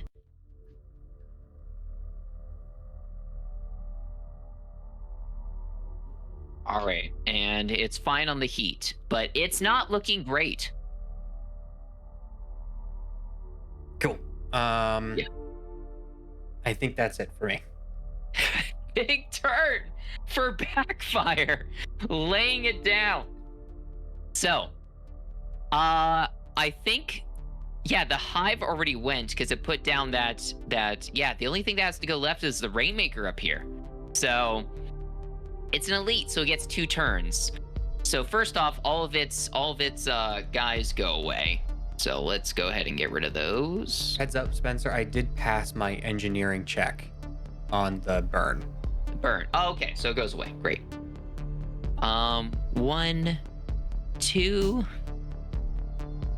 3. It's gonna back to this corner here, and that Rainmaker elite. Let's see what he's doing. Sorry, I got a lot of stuff to close out of here. So, all right, Rainmaker elite. Yeah. Okay. So, it's going to probably do. Let's go ahead and get 2 different. It's going to take both its turns, so it's going to do missile pods. And it's probably going to target Justin here for the first one and Dalton for the second one. I'm just playing its 2 turns, kind of all as one, because all the players have gone so far, right? That's it? No, Chris still hasn't gone. Never mind. Hold on. Sorry.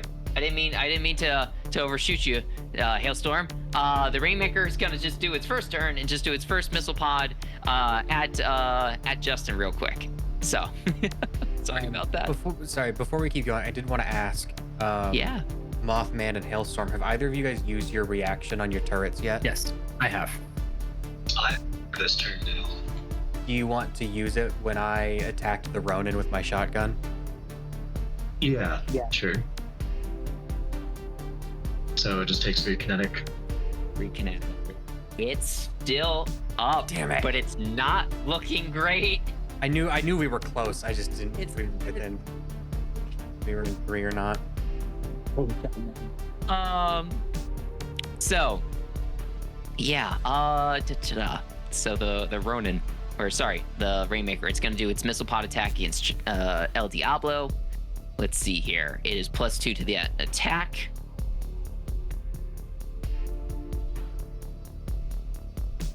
Does a 13 beat your evasion? I think it does. I think it beats your evasion, Justin. Sorry, is it? 13? Okay. Yep. So you take 4 explosive damage, and you are knocked back 1. No save. No save, because it just beat you for that. Yeah. Fair enough. Alrighty. All right, and that's the end of it. The Rainmaker's turn. Well, yes. Or yes, 4 explosive damage. And then it will go ahead. They're about to go up again, but it's gonna go ahead and put down some javelin missiles real quick, just around the area.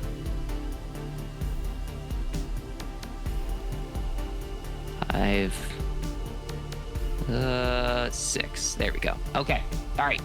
And then Hailstorm, you're left, right? Yep. So I will 1, 2, 3, 4. So is this a space I can move through? Like, a lot of the lines are kind of ambiguous. Like, can I get to there? Let's see here. Sorry. 2 right. Yeah. Minus So because the edge doesn't jet all the way into that hex, Yeah, I'm gonna say so. Here's the thing, guys. These maps, so Lancer's pretty good. They gave us maps with this, and they gave us grid-based ones. But let me tell you, putting those grid-based ones already made into Lancer was really, I couldn't line it up, no matter how much I Yeah. tried. So these are the square grid-based ones that I kind of adapted to it. So I'm gonna say, yeah, that's okay. Okay. Cool. And then I'm just gonna fire both of my like auxiliary missile pods at the Ronin. Ronan.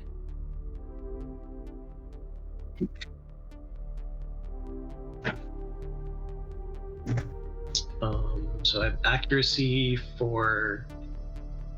Let me check. So the first one's gonna have 2 accuracy, one for the fuel injector, and then one for my gunslinger talent. So it's an ox range weapon. Yeah. It's KH1, right? Key highest one. It's a 10 hit. 10 hits the Ronin. Yes. Cool. And a crit on the second one. Maybe you should roll damage on the first one before you make the second attack. Yeah, that was fair. You can keep that. Yeah, the Ronin had 3 health left, so. Oh, nice. Okay. Yeah. Cool. So if you want to keep that roll for the other one, because I know you rolled it, Yeah, sure. you're able to probably get line of sight. There we go. So, Yeah. Be 2d3 plus 2. Or is it just the dice that gets doubled? it's just the weapon dice that it gets doubled, but you choose the higher one for the damage. Oh, I see. Okay. Yeah. Just like accuracy. Yeah. Okay. So it'd be 4. It's plus 1, not plus 2. Oh, okay, got it. So it has 1 armor, so it only takes 3 damage then in total? Yep.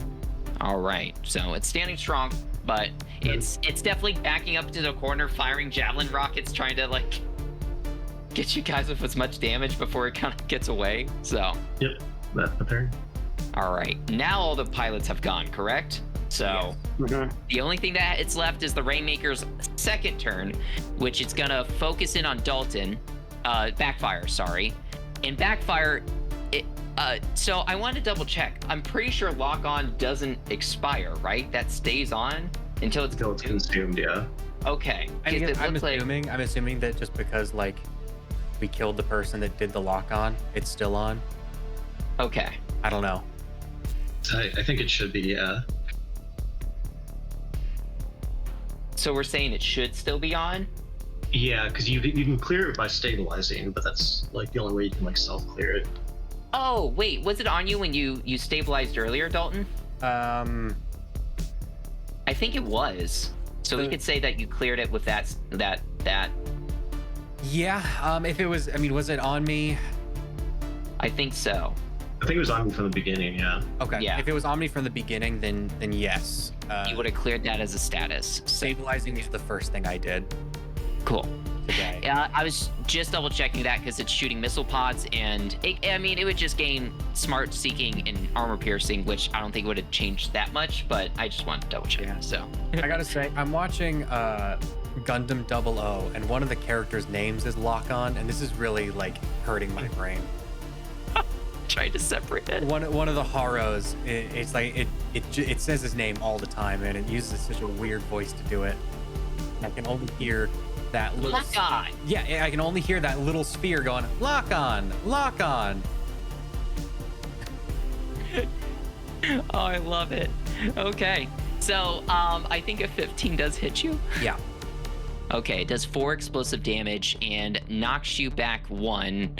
Well, it doesn't have to knock you back, so it's not gonna knock you back. So, All right. the missiles go away, but it's just gonna probably move this one to like right here, right here. So, there we go.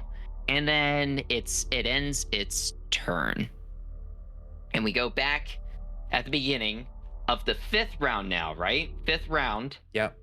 And the last one to go was Hailstorm. Hailstorm is going to nominate who goes next to see who can finish off this Rainmaker. I'd like it, Scott.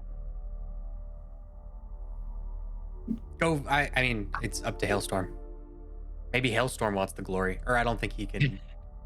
I don't think. Can you nominate yourself? I don't think you can nominate yourself.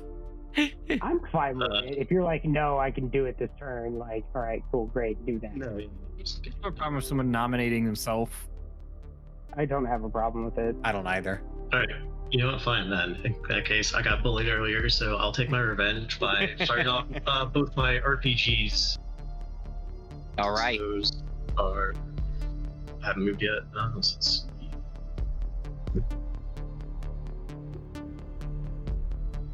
So the first one definitely hits. Yes. That's a crit, right? No, it's just an 18. Well, you had that one. Anything that you roll, you get a 20 or higher, it's considered critical, even if you didn't. Oh, so even if it's not like a natural. Oh, Yeah. okay. The only thing I've seen that cares about a natural 20 is brutal 1, which is one of the pilot things, which Yeah, because it maximizes damage automatically. Yeah. Well, in that case, 6 explosive damage. All right. 1 is blocked by armor, but it still takes the 5. It has not lost any structure, but it's not looking good. It looks to be at the end of the structure it currently have. So, Cool. it's going to take its turn. It's gonna do a missile pod attack, probably at El Diablo here. Just start shooting him off. Let's see here. All right, same verse, same as the first.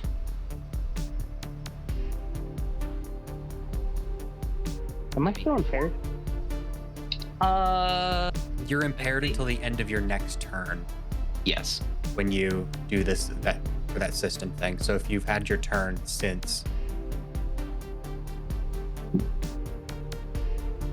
Justin, I think a 16 beats your evasion. So if that's the case, Yeah. you take 4 explosive damage. And it is going to knock you back 1, which knocks you into the javelin right here. Which does 5 kinetic damage to you as you fly back into this javelin.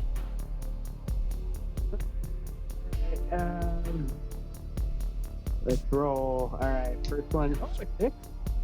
And yeah, you're ganging up on me, but you know what? Screw you, because 2 glancing blows. Yeah! Let's go! I'm impaired though, so Yeah. It fires up its volley of javelins again, and it puts one probably just like right in front of it. that, how dare he? What a baby.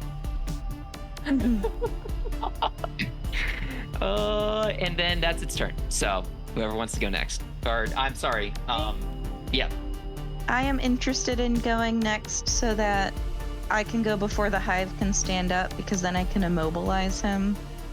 I like this idea. I will nominate Clayton. I'll allow it.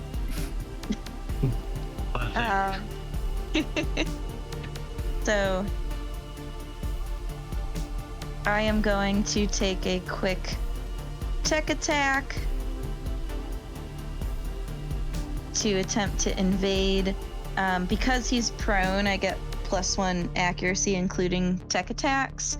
Nice. So how does that work? I haven't not had much chance to actually do accuracy. Yeah, so I think you only have 1 accuracy right now. You just add a do. d6 to your roll. If you had multiple accuracy, you would like choose whichever one is higher, but you're just adding 1 d6 since you only have 1 accuracy to your roll.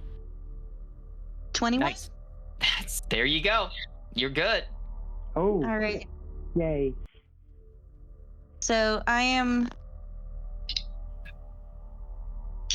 going to take the invade action again. So he is going to take 2 additional heat. And I'm also going to do the balance control lockout. And since they are already prone, they are now immobilized until the end of their next turn. Ooh, that means they can't move at all, right? No voluntary movements. Heck yeah, let's go. Nice. Is that a success on an attack that you've done, Ashley? Like, did you make a success? It's a tech. I made a tech attack and I succeeded, yes. Can that trigger Mothman and Hailstorm's turrets? Good I don't question. know. Where's that turret at? Is that under? Is that mech weapons or is that system? Yeah, or attack separate from, like, big weapon. I guess either of you, do you have the systems raising up? I'm looking it up. It just says makes a successful make attack. I'm gonna make a regular attack now too. So, Oh, so either way, I think it's gonna work. Okay. well, if I hit, I mean, tech attack is listed under the types of attacks. Like in the attacks section, there's melee attacks, ranged attack, and tech attack.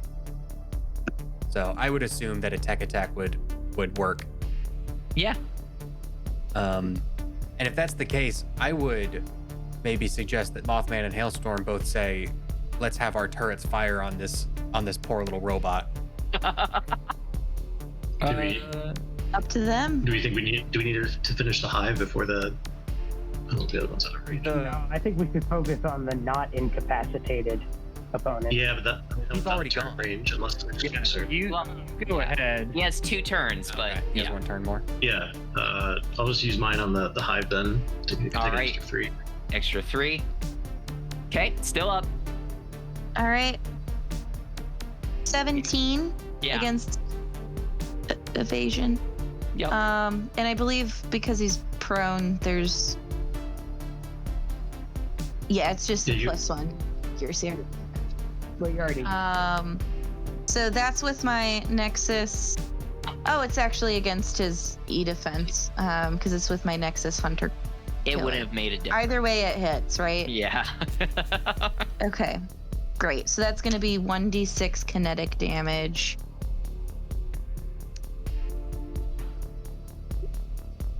One point of damage. Cool. Nye, are you using your turret to? I'm gonna save mine. Since this guy is incapacitated anyways, Okay. I'm gonna save mine for Raiming. resistance. Yeah. All right. Oh, wait. I have a question. Go ahead. I was doing the skirmish and I did my Nexus Hunter Killer, and it says I can make an additional attack with the following mounted auxiliary weapon, which is the Nexus Light. Yeah. Is that because they're on the same mount? So I can. Yep. Do I roll again for it? Yeah, it's a separate attack. Yeah. That's so cool. You could put the Yeah. Nexus Hunter Killer and Light on the same mount. Yeah, because the light one's an auxiliary, while the other one's like a Yeah. main, or are they both auxiliary? 7 probably doesn't hit, anyways. That's against its E defense? Yeah. No. I was gonna say its E defense is probably 8. I should know it because I scanned it. What's its E defense? Oh, its E defense is 10 and its evade is 8. So it would. It wouldn't have mattered. No. Well. 1, 2, 3, 4. That's my turn. I was thinking about moving, but I'm not going to. Okay. Well, the hive is immobilized. Can it still do an attack?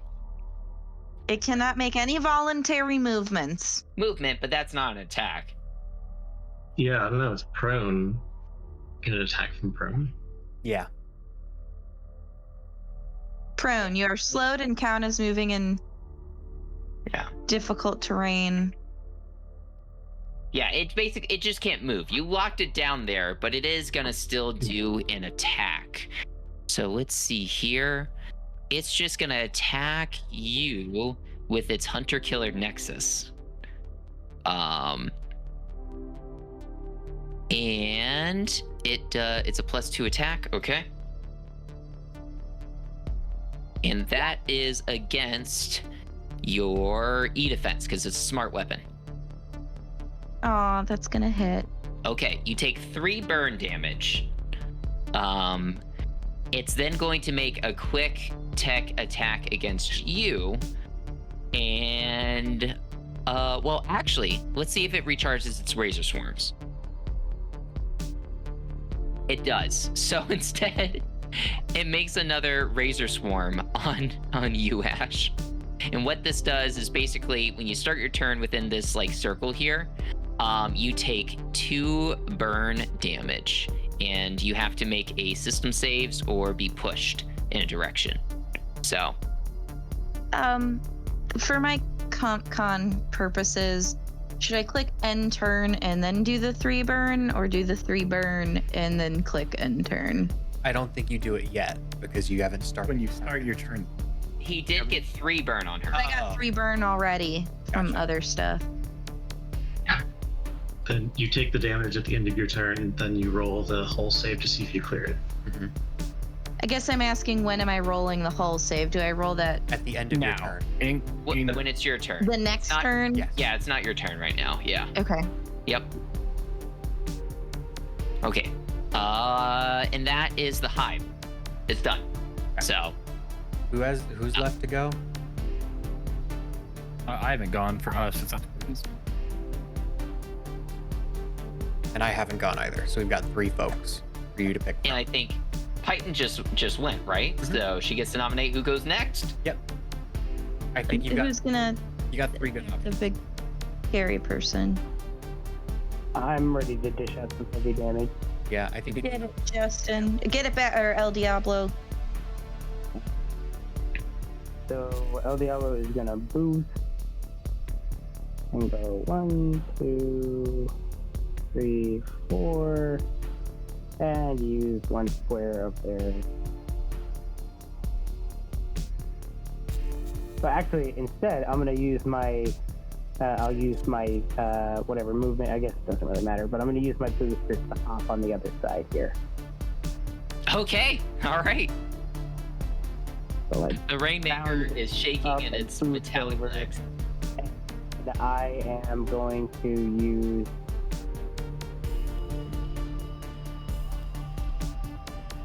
My bonus die to negate the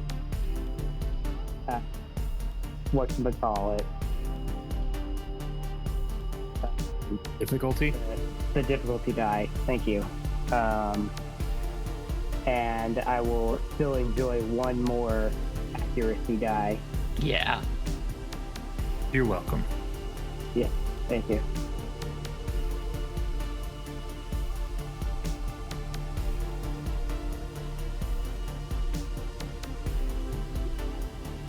So the 12. Against this elite Rainmakers, yes. Yes, it does. Sweet. Ready. That gives us my. Of course, I will mark him with my Vanguard feature. My damage die will be.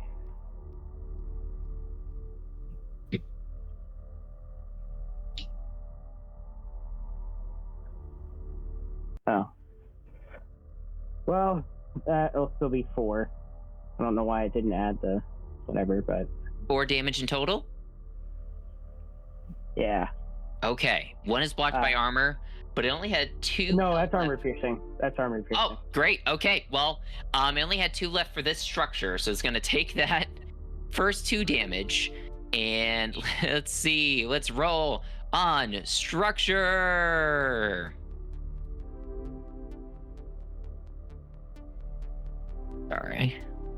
Right, 26. Well, Hey, there we go. Justin, Oh, that's bad for you. that's great for you. You. What does this look like? What does this look like as you absolutely demolish? It's a direct hit that just destroys it outright. Oh, cool. So it's just like little, like, you know, I don't know, kind of like insect-looking like thing. Yeah. I run, I bound, and then I use my boosters to like flip up behind it. I just like Kenobi that fool in half. Nice. I told him to do that. He did. Canonically, it's canon. That one's for you. I'm really good at planning these things. I'm glad you're good at planning these things because your deck isn't good for anything else. He's the brains of the outfit, and I'm the muscle. It's rude. So you absolutely destroy this thing. I like to think that you're like sheathing your sword as it explodes behind you. And you look super cool as this happens. Well, I have no more mechs to pilot other than the Hive, which are already gone. So players, take your turns for the rest of this match. For the rest of this round. Dibs. Go for it. I'm gonna move over here. Justin, do you nominate Nye? I do. Is that okay? I- You do? I- Okay, great. Nye, you are allowed to take your turn. I'm gonna move there, It has and then been I'm gonna deemed. use. I And then I'm suggest gonna use it has been deemed. my assault rifle on the Hive. All right. Does it have more than 2 health, Spencer? It does. Okay. Does it have, well, does it have more than 5 health? No. Well, I got. I mean, crit. Yes. So We think we're in the clear. is it crit? What? It's 2d6 to keep highest. Yes. Well, double your damage dice and keep highest if you're. Yes. Okay, so that's 4. Still up. And now I got both my Nexus lights.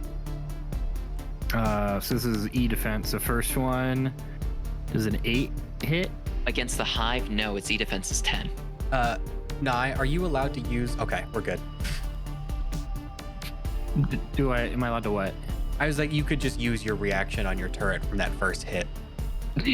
He wants to finish it himself. Okay. I don't know if I can use my reaction on my. I thought about that. I would need to look at It doesn't matter. Anyways, Just the 25.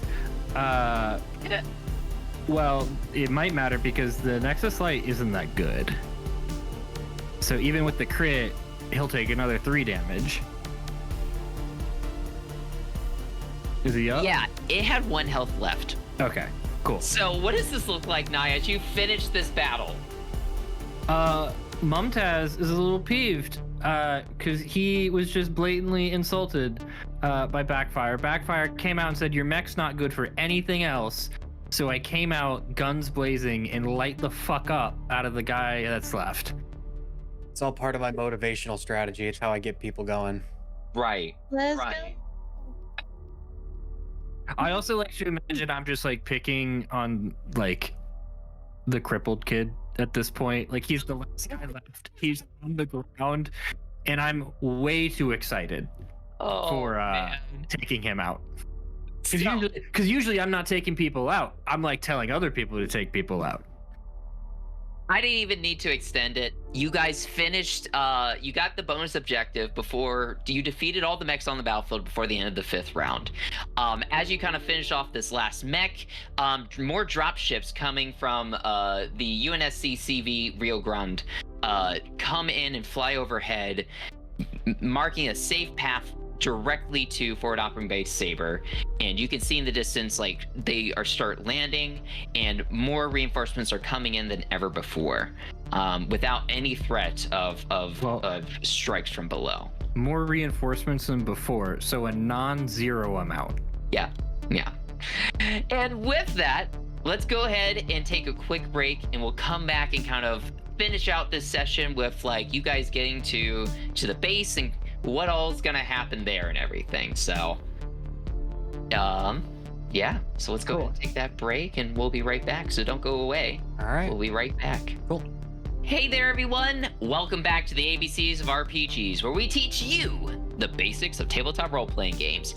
You've caught us right square in the middle after a fierce, intense battle of Lancer, which I meant to say this at the beginning, but me and Dalton found out that we've commented about how hard Solstice Reign is, and it turns out, since this is the second campaign that Massif Games did, their first one was No Room for a Wallflower, and they got feedback from that saying, hey, we think this is too light and stuff like that. And so they made this one in response and made it a bit harder. So if it seems like this is a tough game, that's one of the reasons why. So Yeah. I mean, you say But, that. The back half of this mission seemed to have gone a lot smoother than the first half. For Yeah. We also knew what we were doing. yeah. True. Let's And we had some help because of we were able to get through a lot of this mission without combat. True. A middle combat probably would have drained quite a bit of our resources and some repairs, and we would have been more damaged.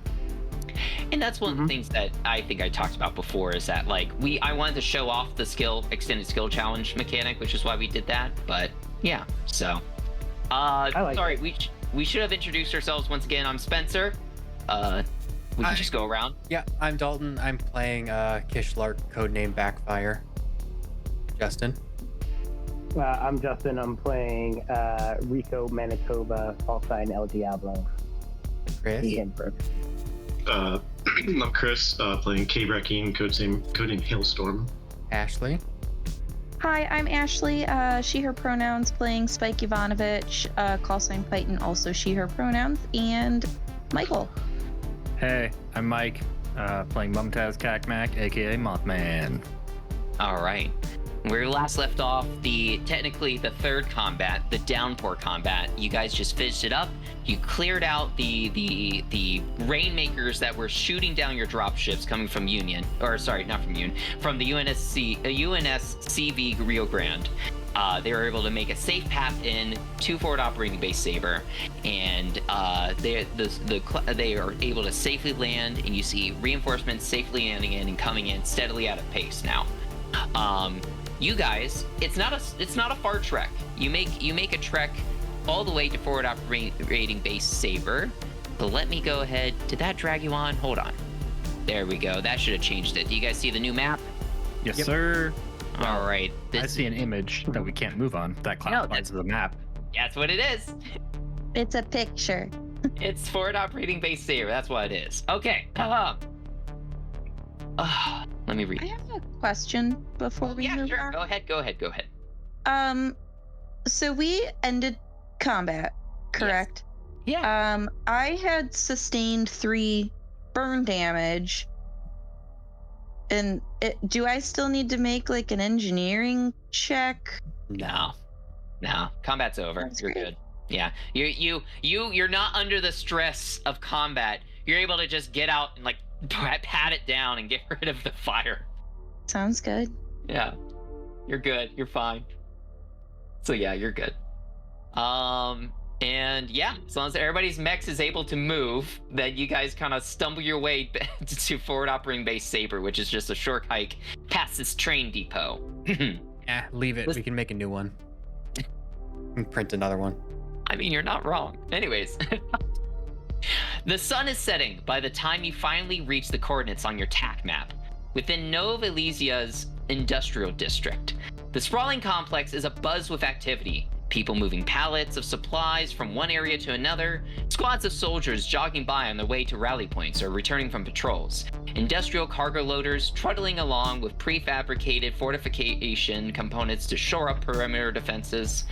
As soon as you get within shooting distance, your systems are bombarded with automatic identification queries, and just as quickly your IFF codes are transmitted and authenticated. A dozen targeting warnings vanish off your sensors as defenses are surrounding the base. Stand down. For the first time since you landed on Chrysidium, you feel like you can relax, if only for a moment. Through your screens, you see Staff Sergeant Garcia waving you over. So let me go ahead, if everybody can pull up, maybe I can show to all players. You remember Staff Sergeant Garcia, right? Mm-hmm. That I introduced from before? Definitely. Sure.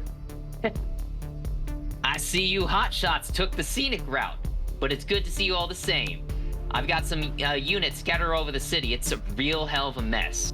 But for right now, follow Vana, he says, gesturing to a well-built woman standing nearby. She'll show you to the repair bay and get your chassis squared away. Then after that, we'll get some food in ya. Welcome to Fob Saber. And yeah, you're shown your way inside the military base. As you kind of enter in, you can see here there's like some other mechs kind of like from the other squads around. You kind of make your way inside. you can kind of see that clearly this is a I'm trying to find the exact name. It is Amata Motors Automotive Factory. It's automotive factory that's been hastily put into service as an impromptu forward operating base for forces in this part of the city. And as you kind of get in deeper, there is actually a Schedule 1 printer that was delivered down here that is currently just like churning out like defenses, spare mech parts, weapons, and ammunition like constantly. It's running hot. So if you actually enter into this building, you kind of feel a wave of heat kind of hit your face. But just as quickly as you get in there, your OmniNet connector kind of like flashes on is it still Mothman who still has the OmniNet? Yes, sir. Okay. Rio pops onto your screen and kind of goes, "Hey, Mothman, we have Lieutenant Kim. He wants to actually talk to both you and the other pilots on your squad." I'll patch him through. Great. All of you see Lieutenant Kim come on a screen, and he's actually like maybe like sending a report, and he hands it off and he goes, "Ha, pilots, great job out there. I heard about how you took out that Rainmaker. It was causing a lot of, well, we weren't expecting so much resistance coming down to the city. In fact, we weren't really sure exactly what's going on, but thank you all for clearing that out, and in fact, for clearing it out so soon. I've already authorized all of you to have your license level increased, so you have license level 1 now.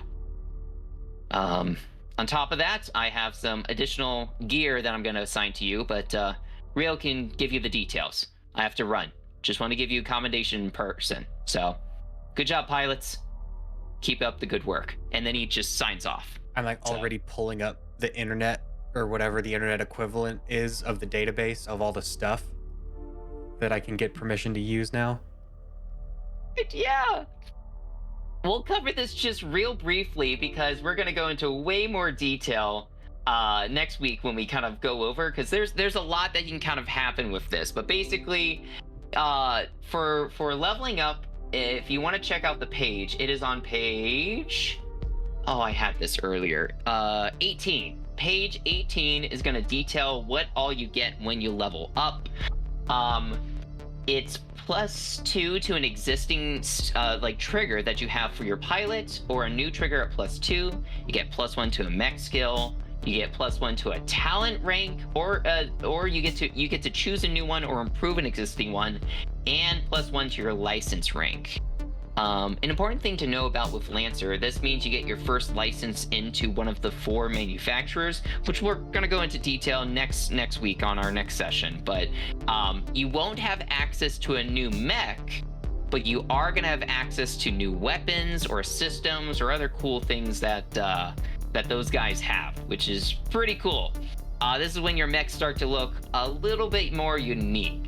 We'll go over all that next week and stuff like that, but if anybody wants to start looking at that in between now and next week, you feel free to go ahead and do that. But this is also a good point I was corrected on beforehand. If you want to reallocate anything, you can do that now, because every time your license level increase, you can just like reallocate and replace stuff pretty easily. So and you will have access to a printer here. So this is the end of your mission. It's gonna be a full repair and everything like that, and we'll act out all the downtime activities next week, which is really cool. But do you guys have any questions real quick?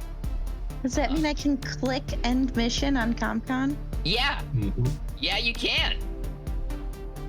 Complete mission! That was cool. I enjoy CompCon. Highly recommend to the viewers at home. Definitely would recommend using it. Have your pilots use CompCon. Yeah, if you have access, I need to check it out on mobile to see what it looks like on a phone. But I would, if you're playing, I don't want to say it's required, but I would be hesitant to play this game without it, honestly. It is a fully functional game without it, but it does make things a whole lot easier. Whole lot easier. Oh. It's got a pretty good mobile UI. I've does? heard it before. Oh, Mhm. good. Oh yeah. It's a little bit of jank, but like for how much info is on the screen at any given time, like it makes a touch. sense. Yeah. Touch of janky. I'll take a touch of Jang. All right. Let's go. I can go ahead and show you guys this. So basically, there are things in the game called exotic gear. So you're gonna have 4 different items pop up on your screen right now. And so I'm gonna explain it as things are kind of popping up. What this is that essentially this is called exotic gear. They are special. How it works is that they can be repaired and fabricated at any point in time once you have kind of the schematics. Well, it's a little bit different. So once acquired, the system becomes a permanent part of the character, but does not increase their LL or count as a license rate or for the purposes of gaining core bonuses. If it is destroyed or damaged, it can be repaired or reprinted as any other gear with no penalty. But for each character may only install up to 2 pieces of gear with the exotic gear tag at a time, but can only own a number of pieces with the tag. So how this kind of works is that exotic gear works a little bit differently from everything else. Think of it as each one of these 4 things I just gave you, you have like 1 copy of, essentially. But you can print that out if it gets destroyed or anything like that. This is a reward that Lieutenant Kim gave you guys for completing the mission. Specifically, so how this works is for finishing your mission, because we have 5 players, you guys get 3 of the exotic weapons. But because you defeated all the enemies before the end of the 5th round on that last combat, you got an additional exotic gear, which made it all 4 exotic gear pieces that were available were given to you guys. So that's what all of this is. So it's kind of complicated. We can go into more detail later, but you got like a battle rifle. You got a adjutant class CompCon, which is kind of, it's like an AI, but it's not a non-human person, so it can't cascade into your mech. You get some pattern C charges, and you get a Predator Nexus, which attacks with this weapon, ignore invisible. So some pretty cool stuff. Yeah, it looks like the CompCon gives you a like a talent. You get like 1 talent rank you qualify for.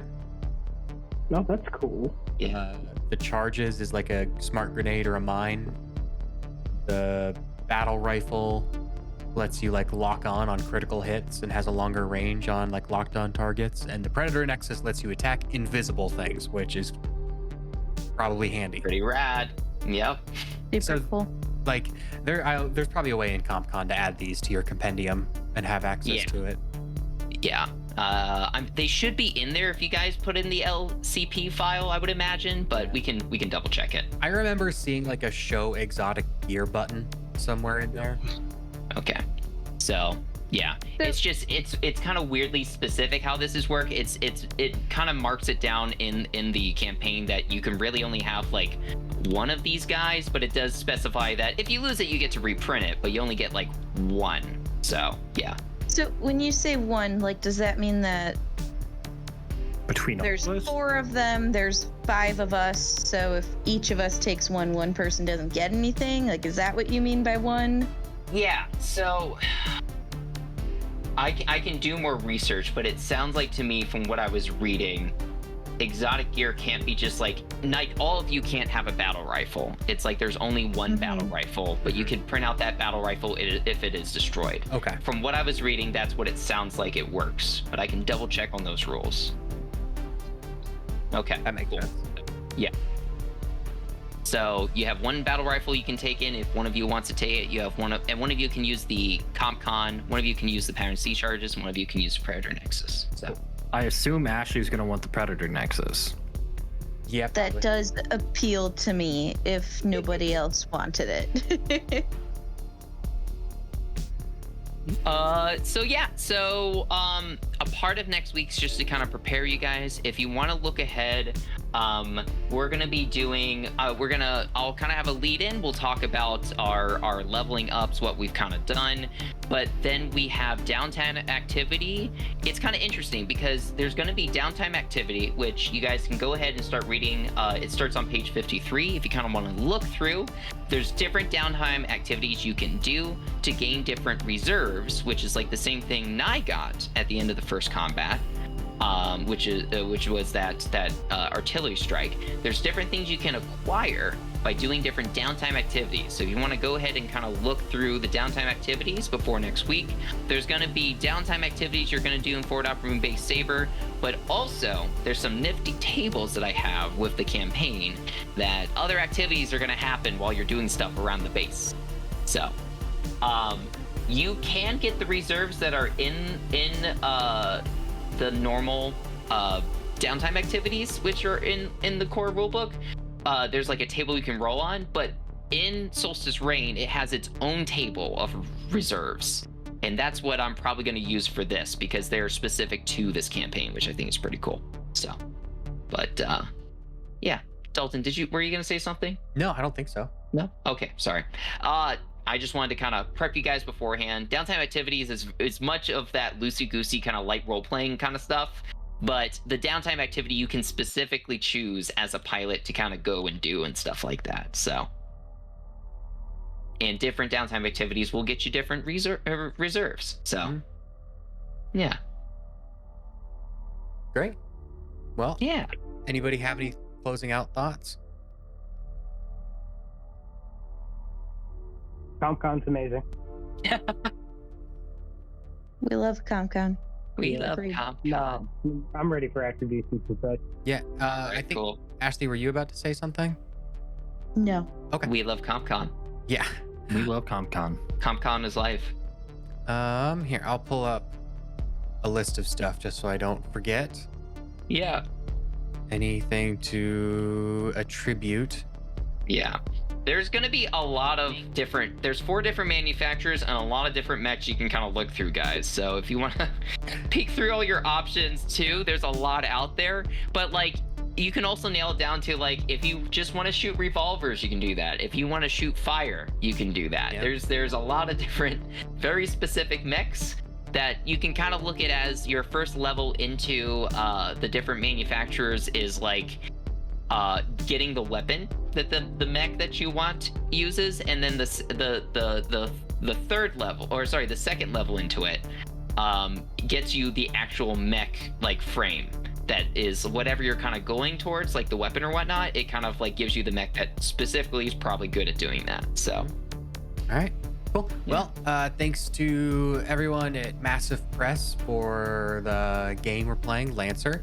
Thanks to John Arena and the rest of the team that made CompCon. You can all hear that we're very appreciative of it. Thanks to NASA for taking that picture with their Hubble Space Telescope. Thanks to DS Technician for the song Desolate World. You can hear it playing in the background. Thanks to Roll20 for the virtual tabletop we're using. Heroforge for any of the pilot miniature art you're seeing. And Retrograde Minis for any of the mecha miniature art that you're seeing. And probably because I know Spencer won't say it himself, go look at Wooden Rocket Crafts on Etsy. He's making a bunch of little like tabletop RPG accessories that are all very cool. So go check that So out. great. thank you. Cool. And I think we're good to sign off unless anybody has anything else they want to say. Nope. No, thanks for tuning in. Keep Thanks on for learning. tuning in, everybody. We'll see you next week, same time. Bye, all.